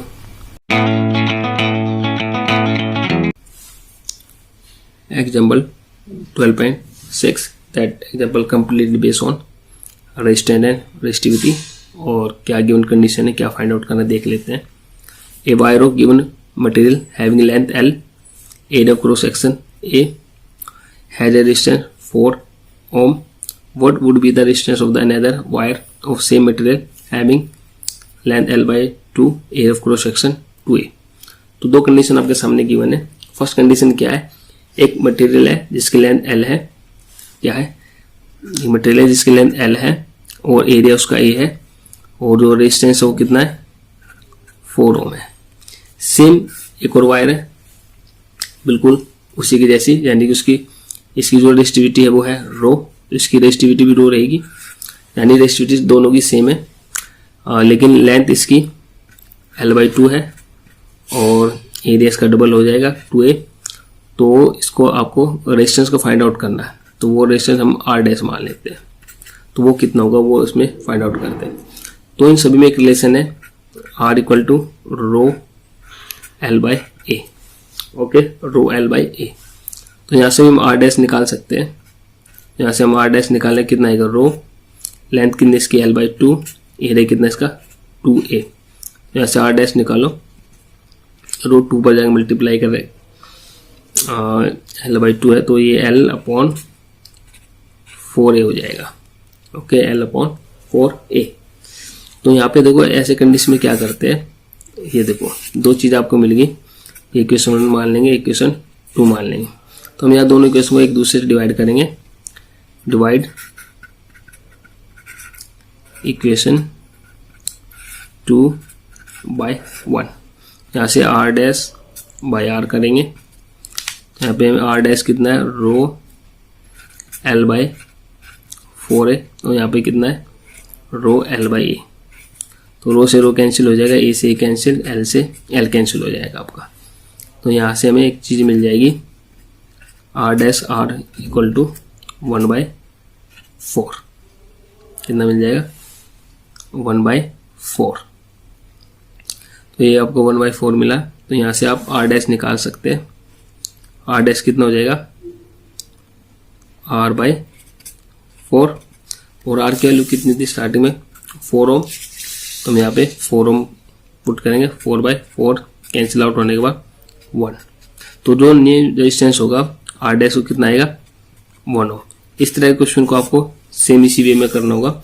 दो इक्वेशन बनाइए और फिर दोनों इक्वेशन को आप डिवाइड कर दें, तो आपका जो भी आंसर है आपको मिल जाएगा। Thank you. Combination of resistors. जो रजिस्टर का जो कॉम्बिनेशन है हम किसी भी इलेक्ट्रिक सर्किट में कैसे करेंगे, इस टॉपिक में हमें वही पढ़ना है। जो कॉम्बिनेशन ऑफ रजिस्टर्स है, हम जो है सर्किट के अंदर, इलेक्ट्रिक सर्किट के अंदर रजिस्टर का जो कॉम्बिनेशन है दो टाइप से कर सकते हैं, एक सीरीज में और एक पैरेलल में। तो जो सबसे पहले हम जो सीरीज का कॉम्बिनेशन और रजिस्टर का जो कॉम्बिनेशन करने जा रहे हैं वह है रजिस्टर्स इन सीरीज। कि सीरीज में जो कॉम्बिनेशन होगा वो किस प्रकार से होगा वो इसमें देखेंगे। यहाँ पर हम देख सकते हैं हमने 3 रजिस्टर्स लिए हुए R1, R2 एंड R3, ठीक है। और यहाँ पर हमने एक बैटरी लगाई हुई है, ये बैटरी है आपकी, इससे बैटरी, और इस बैटरी का पोटेंशियल डिफरेंस कितना है V, जिससे की, और यहाँ पर इसमें इलेक्ट्रिक आउट हो रहा है यहाँ से, और ये हमें एमीटर लगाया हुआ है प्लस माइनस, और ये इलेक्ट्रिकल R1, R2, R3 से होता हुआ इस प्रकार फ्लो हो रहा है। ओके, ये कंडीशन इसके साथ है। और यहाँ पे एक वोल्टमीटर लगाया हुआ है जो इसमें पोटेंशियल डिफरेंस को मेजरमेंट करेगा। ये एक सेटअप होगा रजिस्टर इन सीरीज। ओके, तो क्या करना है उसको आगे बढ़ते हैं। When 2 or more resistors are connected end to end, the arrangement is called series combination. Okay, हम 2 या 2 से ज्यादा रजिस्टर का जब कनेक्शन करेंगे, जो ये जरूरी नहीं है कि हमें इसमें 3 ही रजिस्टर्स लेने हैं, इसमें 4, 5 आप जितना चाहो उसमें रख सकते हैं, लेकिन कंडीशन क्या है 2 और मोर। ओके, तो हम क्या देखते हैं कि हमें जब हम इसमें जब रेजिस्टर का कॉम्बिनेशन इसमें किया है, ये जो हमारा कॉम्बिनेशन किया है, तो इसमें ये जानना चाहता है कि इसमें टोटल रेजिस्टेंस कितना होगा। तो हम यहाँ पर देख सकते हैं टोटल या कोई रिजल्टेंट या ओवरऑल या रिफ्रैक्टिव रेजिस्टेंस इन सीरीज कितना होगा। टोटल जो रेजिस्टेंस आएगा वह कितना आएगा, सम ऑफ ऑल रेजिस्टेंस, ठीक है। आर एस का मतलब total resistance in series R1 plus R2 plus R3। ये हमें इसमें प्रूफ करके भी दिखाना है, इसको हम लास्ट में प्रूफ भी करेंगे। और क्या कंडीशन इसके साथ, current through is circuit is register is same. हाँ, ये आपको ध्यान में रखना है कि ये R1 R2 R3 इसमें क्या होगा, इलेक्ट्रिक करंट सेम होगा, ठीक है। इसमें मेन चीज है आई की वैल्यू क्या रहेगी, इसमें सेम रहेगी, ओके। R1 R2 R3 तीनों के लिए क्या है, इलेक्ट्रिक करंट सेम रहेगा। Next, equivalent resistance is larger than the largest individual resistance. हाँ, एक बात को ध्यान में रखें, जो भी RS की वैल्यू आएगी, जो RS की वैल्यू आएगी, वो RS की जो वैल्यू होगी इन तीनों रेजिस्टेंस से ज्यादा होगा। R1 से भी ज्यादा होगी, वो R2 से भी ज्यादा होगी, और R3 से भी उसकी वैल्यू ज्यादा होने वाली है। यानी कि जो टोटल रेजिस्टेंस आपका निकल कर आएगा वो R1 से ज्यादा होगा, R2 से भी ज्यादा होगा, और R3 से भी ज्यादा होगा, ओके। और यहाँ पे एक चीज और मैं बता दूं, जो R1 R2 R3 इन तीनों का जो पोटेंशियल डिफरेंस होगा वो तीनों का अलग अलग होगा। यहाँ पे आप देख सकते हैं कि टोटल जो वोल्टेज होगी इसमें वो क्या होगी, सम ऑफ वोल्टेज ड्रॉप्स। यहाँ एक चीज का ध्यान रखें, ये तो हमारी टोटल वोल्टेज है, लेकिन यहाँ पे जो है, जो आपका R1 है उसके अंदर अलग वोल्टेज होगी V1, R2 के पास V2 और R3 के पास V3, तीनों के पास अलग अलग वोल्टेज रहेगी। और यानी पोटेंशियल डिफरेंस तीनों का अलग अलग होगा। और ये जो पोटेंशियल डिफरेंस है तीनों का V1 V2 V3 ये किसके बराबर होगा, टोटल के बराबर होगा, यानी V equal to V1 plus V2 plus V3 के। ये इंपॉर्टेंट टॉपिक है, ये दो लाइन इसमें इंपॉर्टेंट है।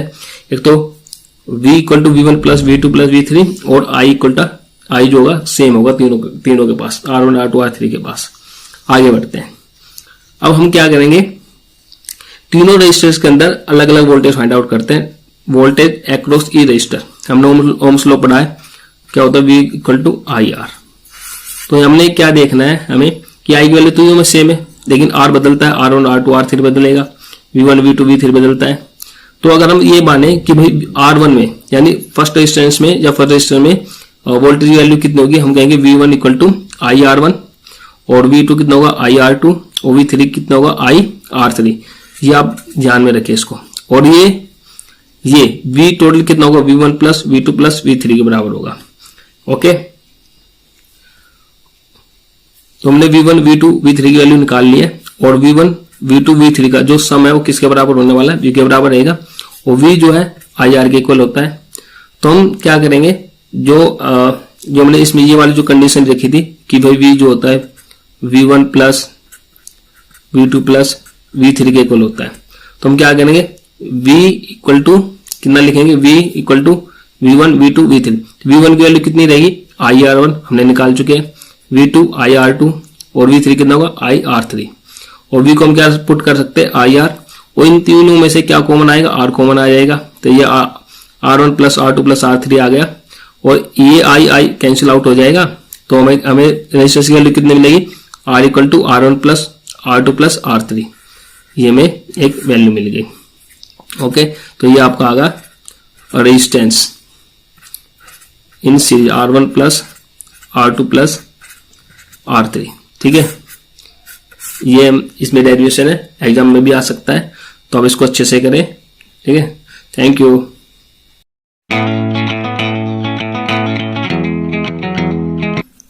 एग्जाम्पल 12.7 और देखते हैं आपको क्या गिवन है।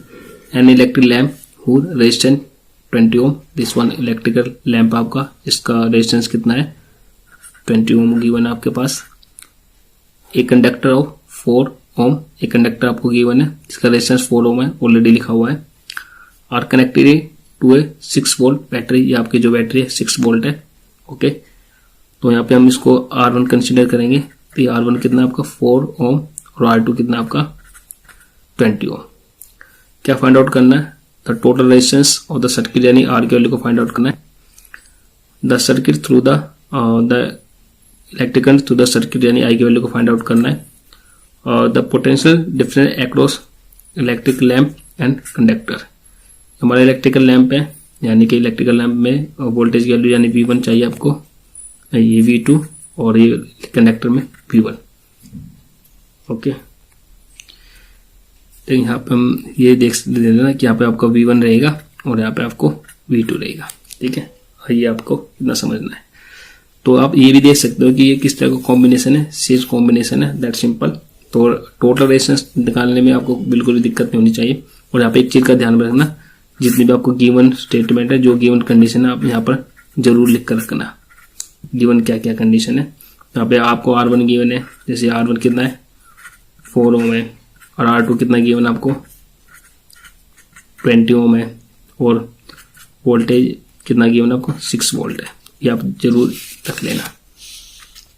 तो ए पार्ट हम सबसे पहले इसका ए पार्ट फाइंड आउट करेंगे कि ए पार्ट टोटल रेजिस्टेंस, तो सीरीज कॉम्बिनेशन है, तो R इक्वल टू कितना होना चाहिए R1 प्लस R2, और R1 कितना आपका 4 ओम, R2 कितना आपका 20 ओम, तो 4 प्लस 20 कितना हो गया R इक्वल टू 24 ओम।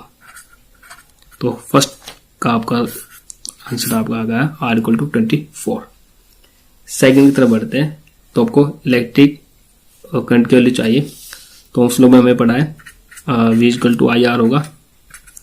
तो यहाँ से आप I निकाल लो, तो I कितना हो जाएगा V बाई R, और V कितना गिवन है 6 वोल्ट, यहाँ पे 6 रखेंगे, 6 वोल्ट अपॉन कितना 24 एम्पियर, 24 एम्पियर। तो 6 बाई 24 एम्पियर कितने, इसको कैंसिल आउट करते हैं, 6 1 जा 6, 6 4 जा, तो ये आएगा 0.25 एम्पियर।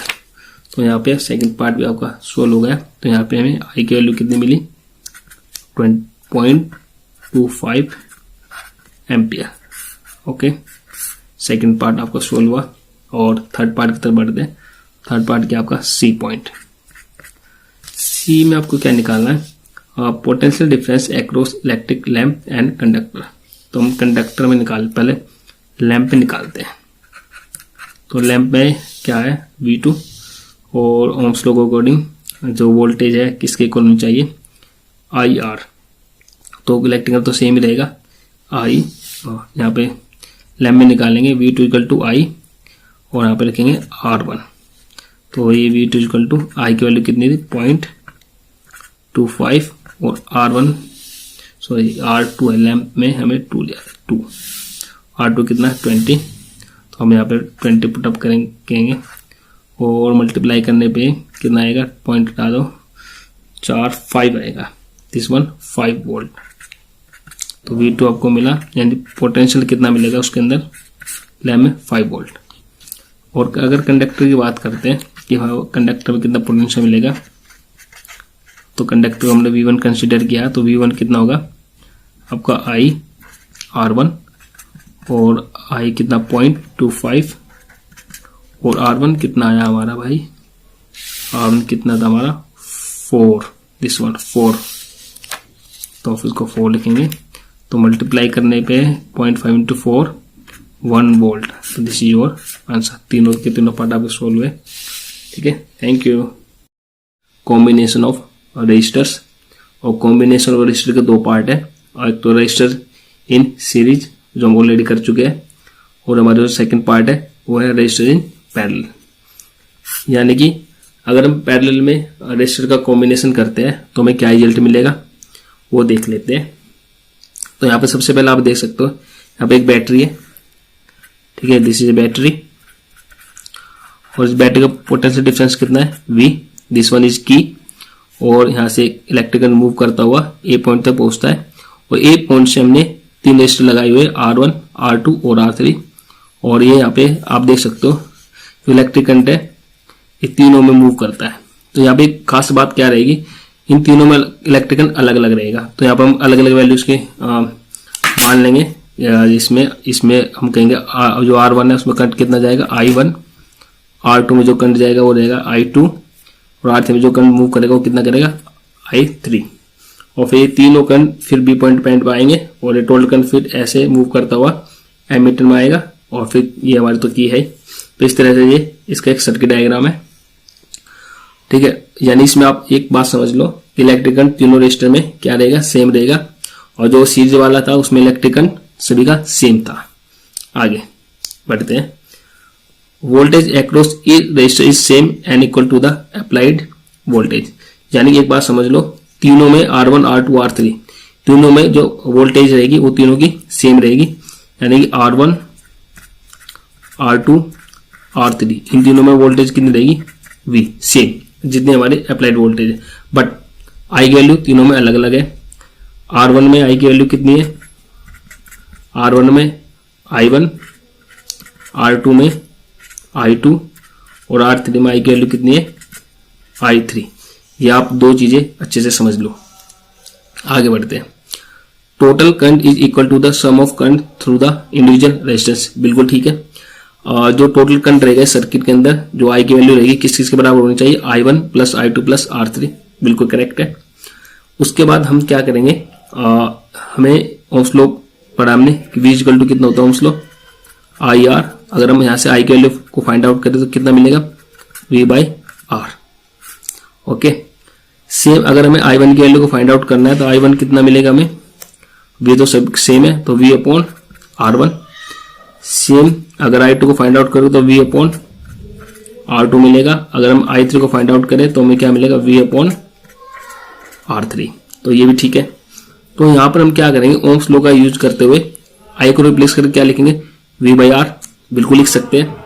और इसको क्या लेंगे, V upon R1 plus I2 को रिप्लेस करें V अपॉन R2 और ये V अपॉन R3। ओके, ये हम कर सकते हैं।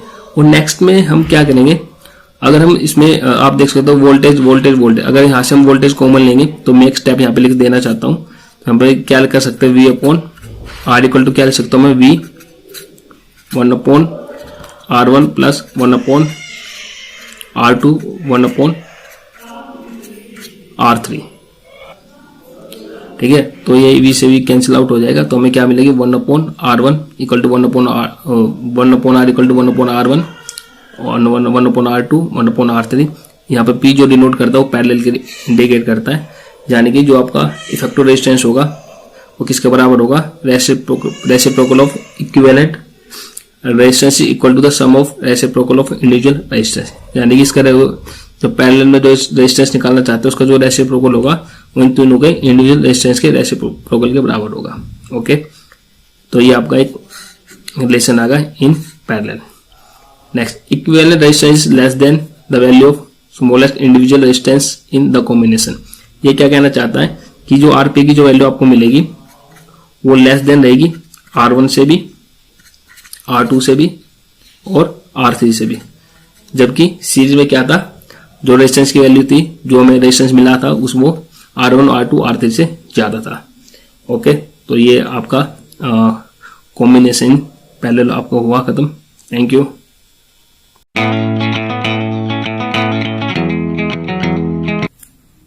Example 12.8 in the circuit diagram figure जो आपको गिवन है 12.10 रेजिस्टर्स R1 R2 R3। यहाँ पे तीन रेजिस्टर आपको गिवन है, R1 R2 R3 और ये R1 R2 R3 तीनों की वैल्यू गिवन है 5 ओम 10 ओम 30 ओम। यहाँ पे हम लिख सकते हैं R1 कितना आपका 5 ओम और R2 कितना आपका 10 ओम और R3 कितना आपका 30 ohm. This is given conditions और which have connected to a battery 12 volt और जो पोटेंशियल डिफरेंस है कितना है 12 वोल्ट है। तो क्या आपको कैलकुलेट करना है आई थ्रू इस हाँ एक बात ध्यान रखिए, ये आपका पैरेलल कॉम्बिनेशन है और तीनों के तीनों रजिस्टर में आपको अलग अलग वैल्यू आपको निकालनी होगी। जैसे I1 में आपको R1 में इलेक्ट्रिक करंट की वैल्यू I1 होगी, R2 में इलेक्ट्रिक करंट की वैल्यू I2 होगी और R3 में इलेक्ट्रिक करंट की वैल्यू I3 होगी। तीनों की इंडिविजुअल इलेक्ट्रिक करंट की वैल्यू आपको फाइंड आउट करना है फर्स्ट। सेकंड में टोटल करंट चाहिए। टोटल करंट तो आपका आसानी से निकाल लोगे, I1 I2 I3 ऑलरेडी है तो उसको एडअप करके तो I की वैल्यू निकल जाएगी। रेजिस्टेंस चाहिए तो रेजिस्टेंस का तो फॉर्मूला आपको पता ही है पैरेलल में क्या है। तो तीनों क्वेश्चन ईजी है तो 1 बाय 1 इसको करते हैं। पहले करेंगे इसका पार्ट ए। इलेक्ट्रिकल तीनों रेजिस्टर में इलेक्ट्रिकल आई की वैल्यू। तो ओम्स लॉ में हमें पढ़ा है V equal to I R, तो आई कितना हो जाएगा, I equal to I one चाहिए पहले, आई वन इक्वल टू कितना होगा V अपॉन आर वन। ठीक है, वोल्टेज सभी के लिए सेम है, तो ये वोल्टेज 12 है, 12 बाई आर वन कितना 5, तो ये लिखेंगे 12 बाई 5, 12 बाई 5, 12 बाई 5 को डिवाइड करने पे आपको मिलेगा 2.4 एम्पियर, दैट्स ऑल। I2 कितना होगा V अपॉन R2, V कितना आपका 12 और R2 आपका 10, तो ये तो आसानी है, तो 1.2 एम्पियर। I3 कितना होगा V अपॉन R3 और R3 आपका 30 होगा 30 बाय सॉरी वोल्टेज 12 बाई 30, तो कैंसिल आउट करते तो 6, इसको आप 6 बाई 15, तो ये आपको 6 बाई 15 इसको डिवाइड करने पर आपको मिलेगा 0.4 एम्पियर। ठीक है, तो I1 I2 I3 तीनों के रजिस्टर में आपको अलग अलग वैल्यू तो मिल गई। Solve. Next, total electrical in the circuit B part. Total I equal to I1 plus I2 plus I3, तो सिंपल है, तो कितना आएगा 2.4 एम्पियर, 1.2 एम्पियर, थर्ड कितना था 0.4 एम्पियर। तीनों का एडअप करेंगे, तो तीनों का ऐड करने के बाद हमें वैल्यू मिल रही है, इलेक्ट्रॉन की जो वैल्यू मिलेगी वो मिलेगी 4 एम्पियर। तो ये भी आपका सोल्व हुआ, तो यहाँ पे I की वैल्यू कितनी आएगी 4 एम्पियर। ये आपका I3 I2, this is I1। Third point, last point C, this is a total resistance चाहिए सर्किट के अंदर पैरेलल में। तो टोटल रेजिस्टेंस के लिए हम फॉर्मूला अप्लाई करेंगे 1/R equal to 1/R1 plus 1/R2 plus 1/R3। तो सोल्व करते हैं, R1 plus R2 plus R3, R1 कितना है 5 10 30, तो ये 5, ये 10 और ये 30, तो इसमें आप एलसीएम लेंगे, तो एलसीएम आएगा आपका 30, 5 6 30, जहाँ पे 6 आएगा, 3 1 to 1, तो ये आपको मिलेगा 1/R equal to 6 plus 9 plus 10 by 30, तो 1 0 6 0 कैंसिल, तो क्रॉस मल्टीप्लाई करेंगे तो R की वैल्यू कितनी मिली आपको 3 ohm. This is a resistance in this electric circuit. Okay, thank you. 3 part is over, thank you.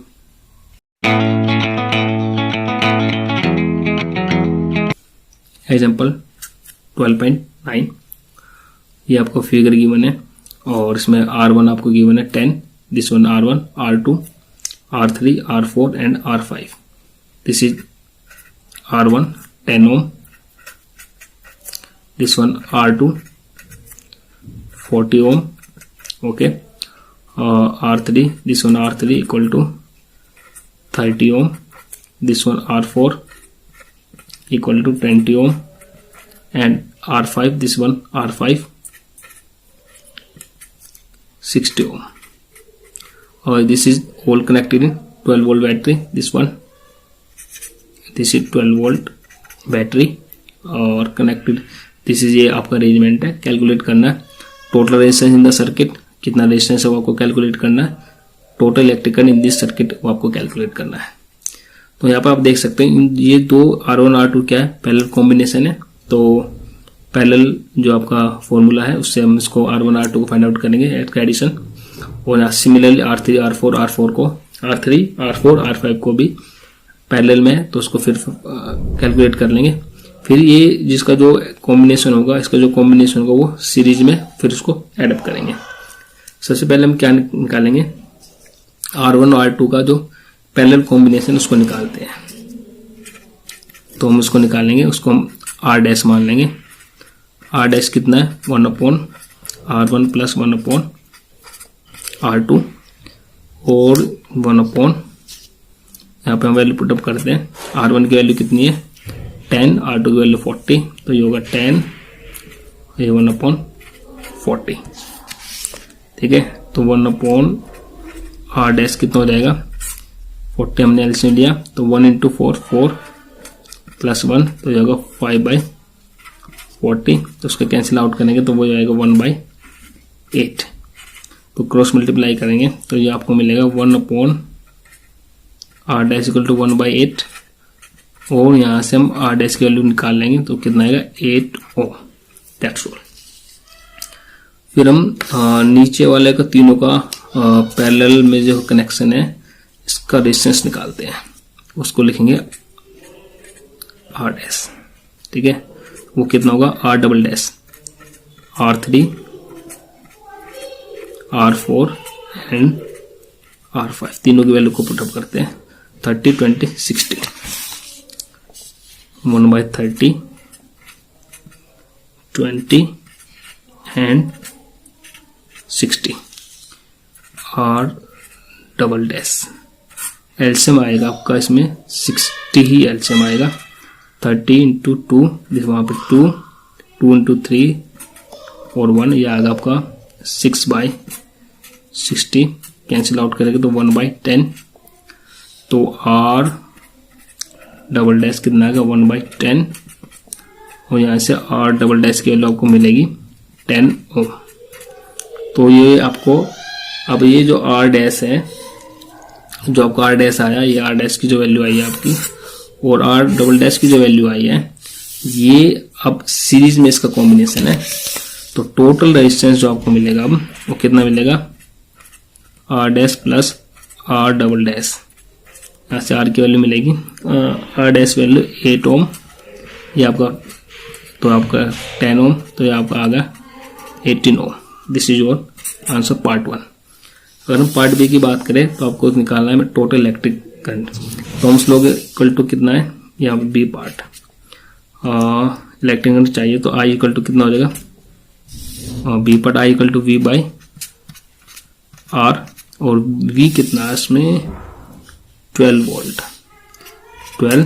Total resistance तो आपका ए बी 18 आया है, तो 18 तो 6 2 जा 6 3 जा तो यह आएगा 0.66 है, तो उसको 67 एम्पियर। तो लास्ट जो इलेक्ट्रिक करंट की वैल्यू क्या आई है वो 0.6 आ गया, और रेजिस्टेंस आपका टोटल इतना आ गया। तो this is your answer. Thank you. अभी हमने पढ़ा था कि कॉम्बिनेशन ऑफ रजिस्टर्स, और कॉम्बिनेशन ऑफ रजिस्टर में हमने दो कॉम्बिनेशन पढ़े थे, एक सीरीज कॉम्बिनेशन और एक पैरेलल कॉम्बिनेशन। तो यहाँ पे एक छोटा सा क्वेश्चन पुटअप किया जा सकता है एग्जाम में कि जो आपका पैरेलल कॉम्बिनेशन होता है उसके क्या एडवांटेज है ओवर सीरीज कॉम्बिनेशन से। ठीक है, तो उसमें 3 एडवांटेज आप इसमें पढ़ेंगे हम 1 by 1। Point 1, in series circuit, जो सीरीज का आपका सर्किट होगा, when one component fail the circuit is broken and none of the component work.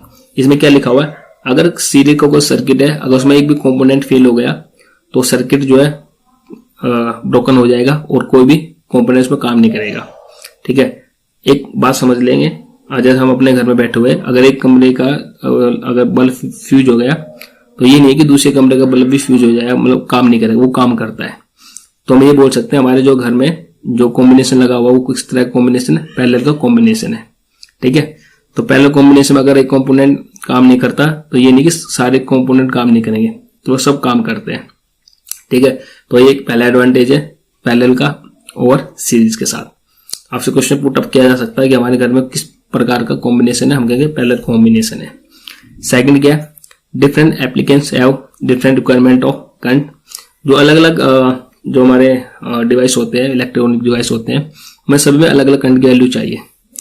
तो सीरीज में ऐसा पॉसिबल नहीं है। सीरीज में तो क्या आपको सीरीज में जो करंट की वैल्यू होती है सभी में सेम होती है, लेकिन हमें हमारे घर में जो डिवाइस लगे होंगे उसमें सबको अलग अलग करंट की वैल्यू चाहिए। तो इसलिए हमें क्या करना पड़ेगा, हमें सीरीज कॉम्बिनेशन न लगाकर पैरेलल कॉम्बिनेशन में हमें जरूरत पड़ती है।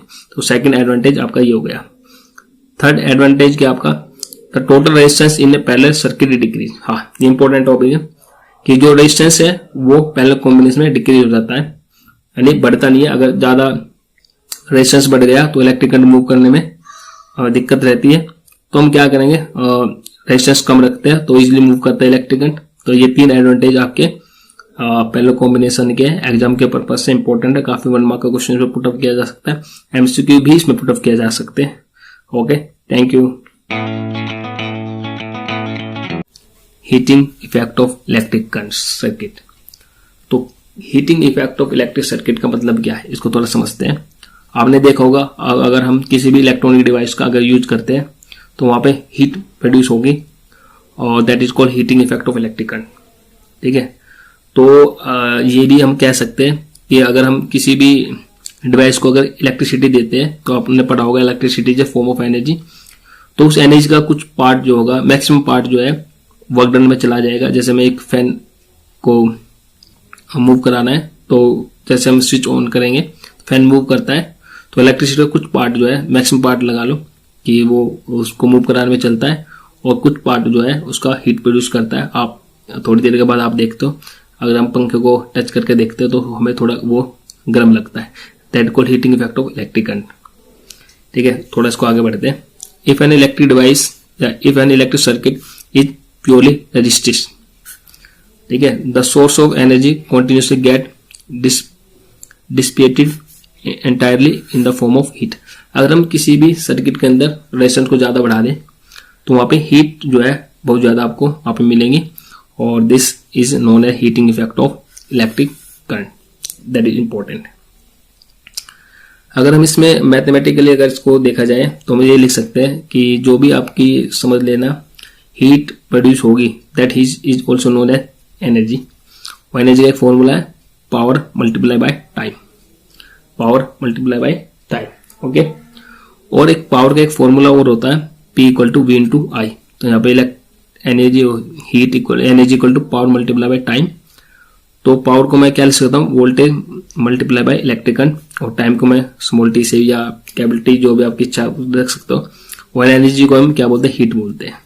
तो ये इन सभी वैल्यू को हम इस फॉर्मूले पुटअप करते हैं। तो एनर्जी को रिप्लेस करके मैंने हीट किया, और P को रिप्लेस करके वी इंटू आई, और टाइम को रिप्लेस करके स्मॉल टी में मैंने इसको कन्वर्ट कर दिया।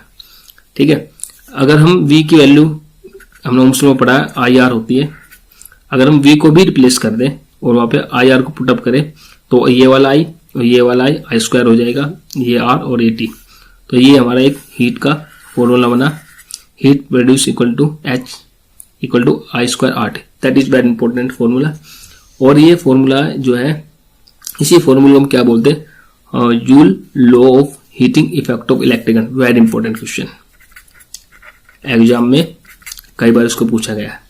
आपसे सीधा सीधा पूछा जा सकता है कि define joule law of heating of electric current. तो उसमें हम क्या लिखेंगे, तो हमें फॉर्मूला सीधा सीधा पता है H equal to I square RT। तो उसका 3 पॉइंट है आपके सामने कि जो स्टेट है heat produce in a resistor is directly proportional to the square of current. बिल्कुल ठीक है, यहाँ आप देख सकते हो H जो है directly proportional square of electric current, ये बिल्कुल ठीक है।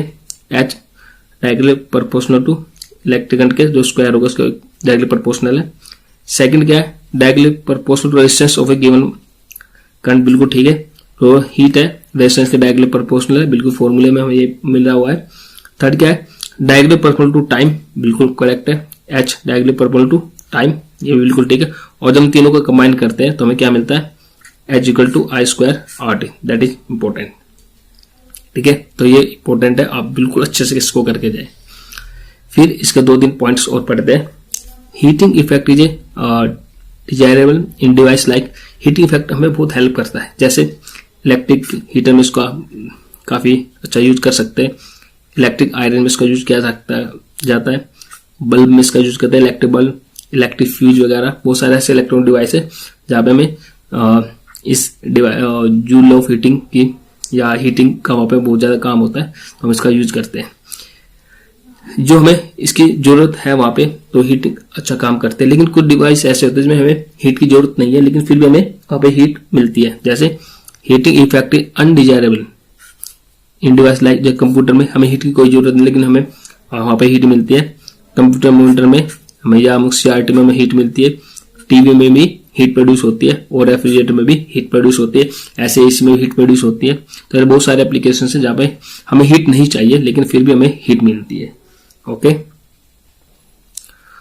इन बल्ब आप देखते हो most of power consume by the filament appear heat. जो बल्ब के अंदर फिलामेंट लगा होगा वो बहुत ज्यादा हीट अपेयर करता है, हीट प्रोड्यूस करता है। ओके, और उसका कुछ small part he radiate in the form of light. Light में कुछ पार्ट उसका लाइट में कंज्यूम होता है लेकिन बहुत ज्यादा पार्ट क्या करता है, हीट प्रोड्यूस करता है। Filament of electric bulb is made of tungsten. Important question, tungsten आपसे क्वेश्चन पूछा जा सकता है कि जो इलेक्ट्रिक बल्ब होगा उस पर जो फिलामेंट लगा होगा वो किस चीज का बना होगा, हम कहते हैं टंगस्टन का बना होता है। और टंगस्टन ही इसमें क्यों यूज किया जाता है, इट डू नॉट ऑक्सीडाइज, वो ऑक्सीडाइज नहीं होगा एट हाई टेम्परेचर। टेम्परेचर कितना भी हाई करे, एक लिमिट है उसकी, तो काफी हाई टेम्परेचर तक भी वो ऑक्सीडाइज नहीं होगा। और उसका जो मेल्टिंग पॉइंट है वो कितना है, 3380 डिग्री सेल्सियस, काफी हाई टेम्परेचर। आप सोच सकते हैं कितना हाई टेम्परेचर है। Okay, the bulb are filled with chemically inactive gas like nitrogen and argon to prolong the life of filament. एक बात का ध्यान में रखना, जो हमारे बल्ब वगैरह होते हैं उसमें हम इनएक्टिव गैसेस नाइट्रोजन गैस में यूज करते हैं, फिलअप कर देते हैं या ऑर्गन फिलअप करते हैं ताकि फिलामेंट की लाइफ लॉन्ग रहे। तो ये कुछ पॉइंट्स हैं about heating effect of electric current. Thank you very much.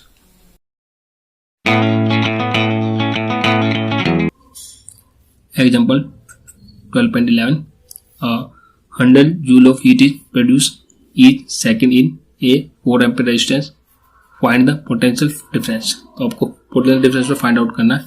Given condition क्या, एच इक्वल टू 100 जूल और टाइम कितना है 1 सेकेंड और आर कितना है 4 ओम और इसमें वी को इसमें फाइंड आउट करना है। तो वी की वैल्यू को इसमें फाइंड आउट करना चाहते हैं कि आपका वी कितना होगा, दिस वन। ठीक है, तो वी को फाइंड आउट करने के लिए पहले हम आई को फाइंड आउट करेंगे। तो हमारे पास एक फॉर्मूला अवेलेबल है, H equal to I square R into T. यहाँ से हम आई को फाइंड आउट करेंगे तो आई स्क्वायर कितना आ जाएगा हमारा, H upon R into T. H कितना 100 और आर कितना 4 ओम और टाइम कितना 1, इसको हम कैंसिल कर देंगे 25। तो आई स्क्वायर कितना है 25, तो आई कितना आ जाएगा √25 और यहाँ से मिला आर की वैल्यू कितनी मिल जाएगी 5 एम्पियर। अल्टीमेटली आई कितना आएगा 5 एम्पियर। जब मुझे आई की वैल्यू मिल गई तो वोल्टेज चाहिए, तो V इक्वल टू कितना होता है आई इंटू आर, और आई कितना आपका 5 और रेजिस्टेंस कितना आपका 4, तो 4 यह होगा वोल्ट। तो अल्टीमेटली V की वैल्यू कितनी आ गई आपकी 20 volt. This is your voltage and this is your electric current. Thank you. Electric fuse, electric fuse का काफी इंपॉर्टेंट रोल है इलेक्ट्रिसिटी के अंदर। इलेक्ट्रिक जो फ्यूज है it is a safety device, और इसका एक हम इसको सेफ्टी डिवाइस बोलते हैं that protect our electrical application in case of short circuit और ओवरलोडिंग। जब कहीं पे शॉर्ट सर्किट हो जाए या ओवरलोडिंग होगी तो वहां पे इलेक्ट्रिक फ्यूज का काफी इंपॉर्टेंट रोल होगा।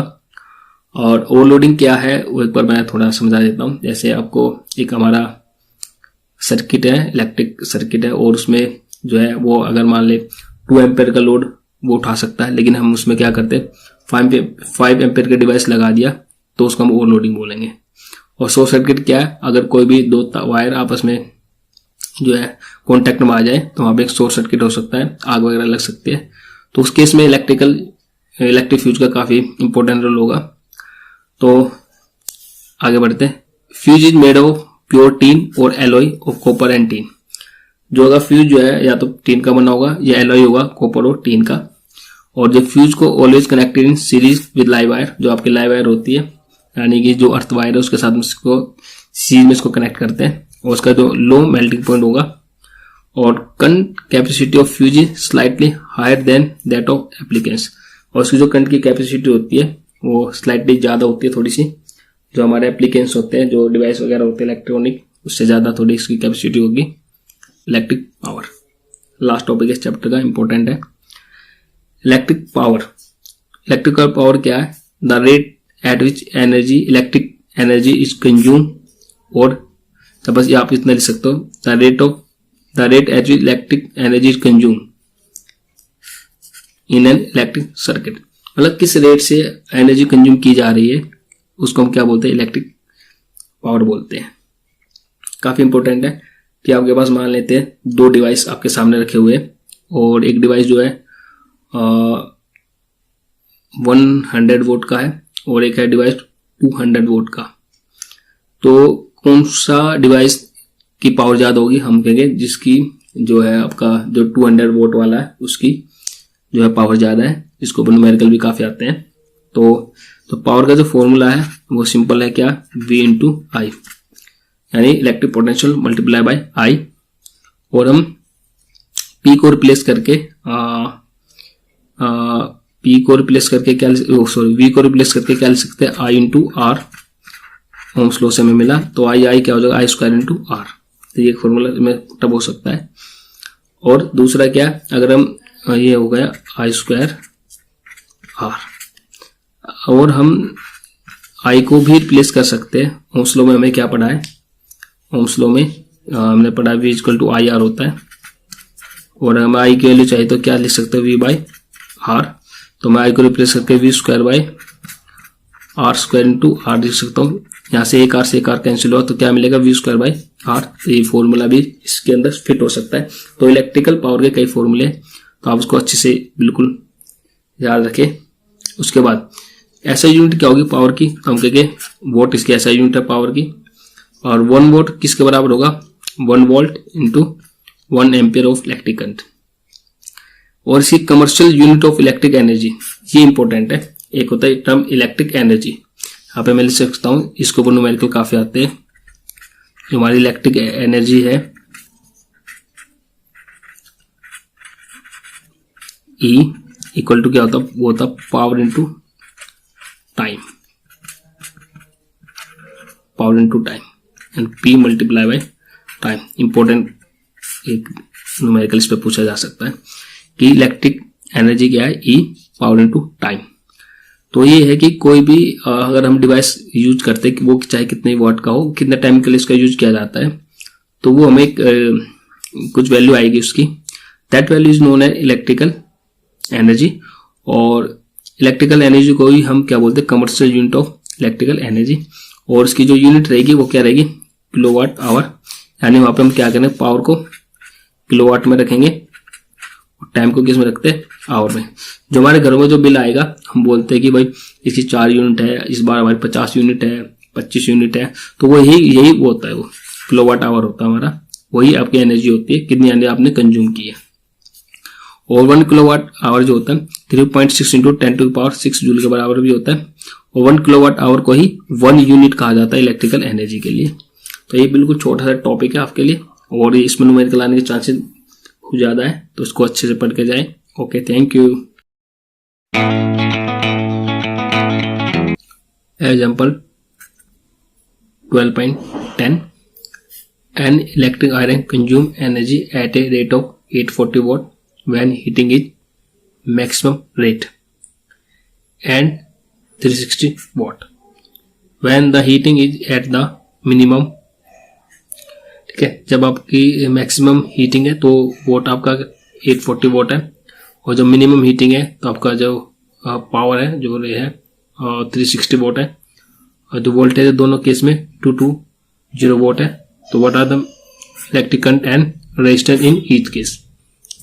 ठीक है, तो दोनों केस में आपको इलेक्ट्रिक करंट और रेजिस्टेंस की वैल्यू को फाइंड आउट करना है। तो शुरू करते हैं। सबसे पहले मिनिमम रेट के लिए मैक्सिमम रेट के लिए सबसे पहले हम इसमें बात करेंगे। तो मैक्सिमम रेट में आपको पावर कितनी गिवन है? Power equal to 840 watt. Okay, और जो आपका इसमें वोल्टेज कितनी आपकी पोटेंशियल डिफरेंस है 220 वॉट। तो सबसे पहले इसमें इलेक्ट्रिक करंट की वैल्यू निकालेंगे। तो P इक्वल टू कितना होता है? V इंटू आई ये हमको पता हमें। तो यहाँ से हम आई की वैल्यू निकाल लेंगे, P डिवाइडेड बाई V, और पावर कितना है 840 वॉट डिवाइडेड बाई 220 वॉट। 0 से 0 कैंसिल हो गई, तो ये आएगा 4 2 दिस वन 11। तो जब इसको डिवाइड करेंगे 42 बाई 11 तो आपको मिलेगा 3.82 एम्पियर। तो यहाँ से आपने इलेक्ट्रिक करंट की वैल्यू को फाइंड आउट किया। इसमें साथ में रेजिस्टेंस आपको निकालना है, और रेजिस्टेंस निकालने के लिए हम ओम्स लॉ को फॉलो करेंगे। तो V equal to I R होगा, V equal to I R होता है। तो यहाँ से हम R को निकाल लेंगे, R इक्वल टू कितना आ जाएगा V बाई आई, और R इक्वल टू कितना आ जाएगा V कितना आपके पास 220, और जो इसकी वैल्यू कितनी आई करंट की 3.82, और ये पॉइंट यहाँ से रिमूव करेंगे तो 10 इसके पास आ जाएगा। तो उसका जब सॉल्यूशन करेंगे तो हमें मिलेगा 57.1। और यहाँ से हमने रेजिस्टेंस की वैल्यू कितनी आ गई हमारी 57.60, और आई की वैल्यू कितनी 3.82। किसके लिए? मिनिमम या मैक्सिमम रेट के लिए। अब हम बात करेंगे मिनिमम रेट के लिए। मिनिमम रेट,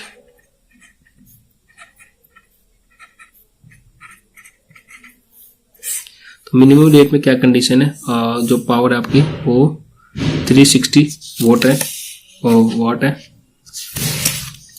पावर कितना है 360 वाट, और जो वोल्टेज है आपकी वो कितनी आपकी सेम है 220 वोल्ट। तो इसमें पावर निकालना है, तो पावर का फॉर्मूला अगेन V इंटू आई, और यहाँ से हम आई निकालेंगे, पावर डिवाइडेड बाय वोल्टेज, और पावर कितनी है 360, वोल्टेज 220, इसको कैंसिल आउट करेंगे, 2 से इसको कैंसिल करते हैं तो 18 बाई 11। जब 18 बाई 11 को डिवाइड करेंगे तो हमारा जो रिजल्ट आएगा 1.64 ampere.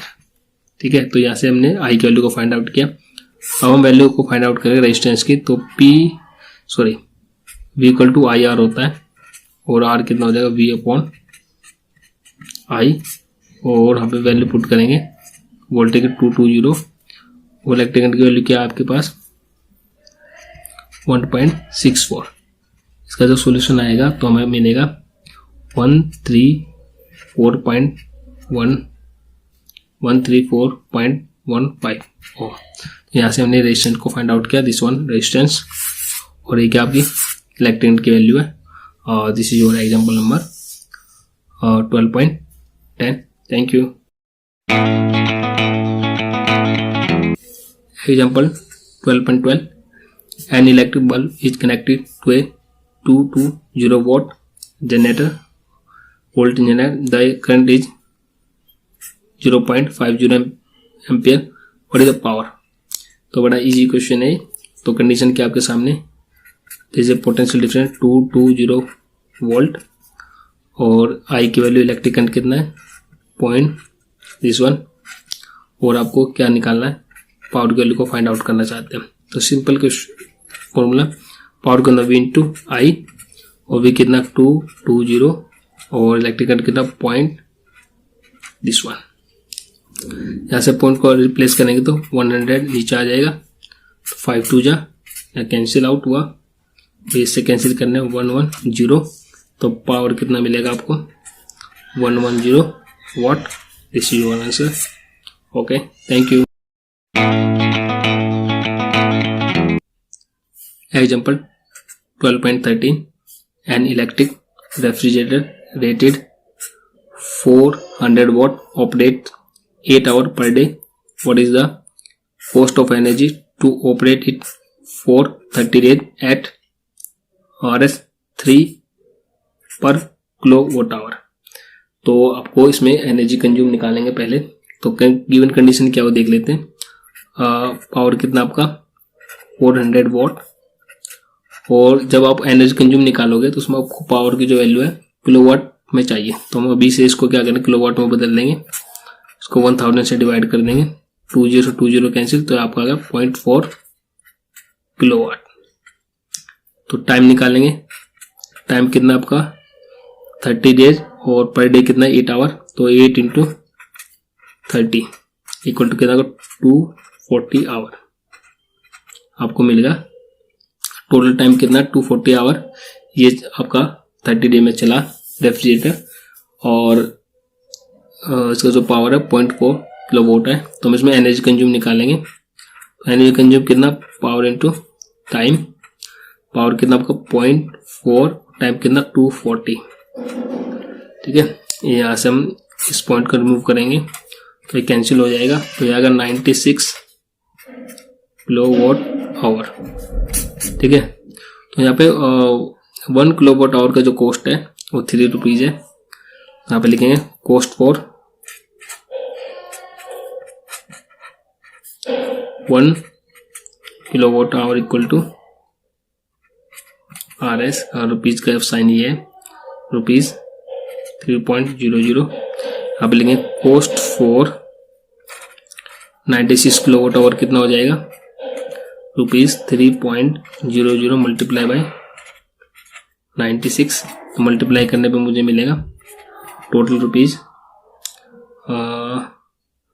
0.003618 1 this one 288.00 rupees. This is your answer. ठीक है, ये आपके टोटल कॉस्ट आ गए 30 डेज के लिए।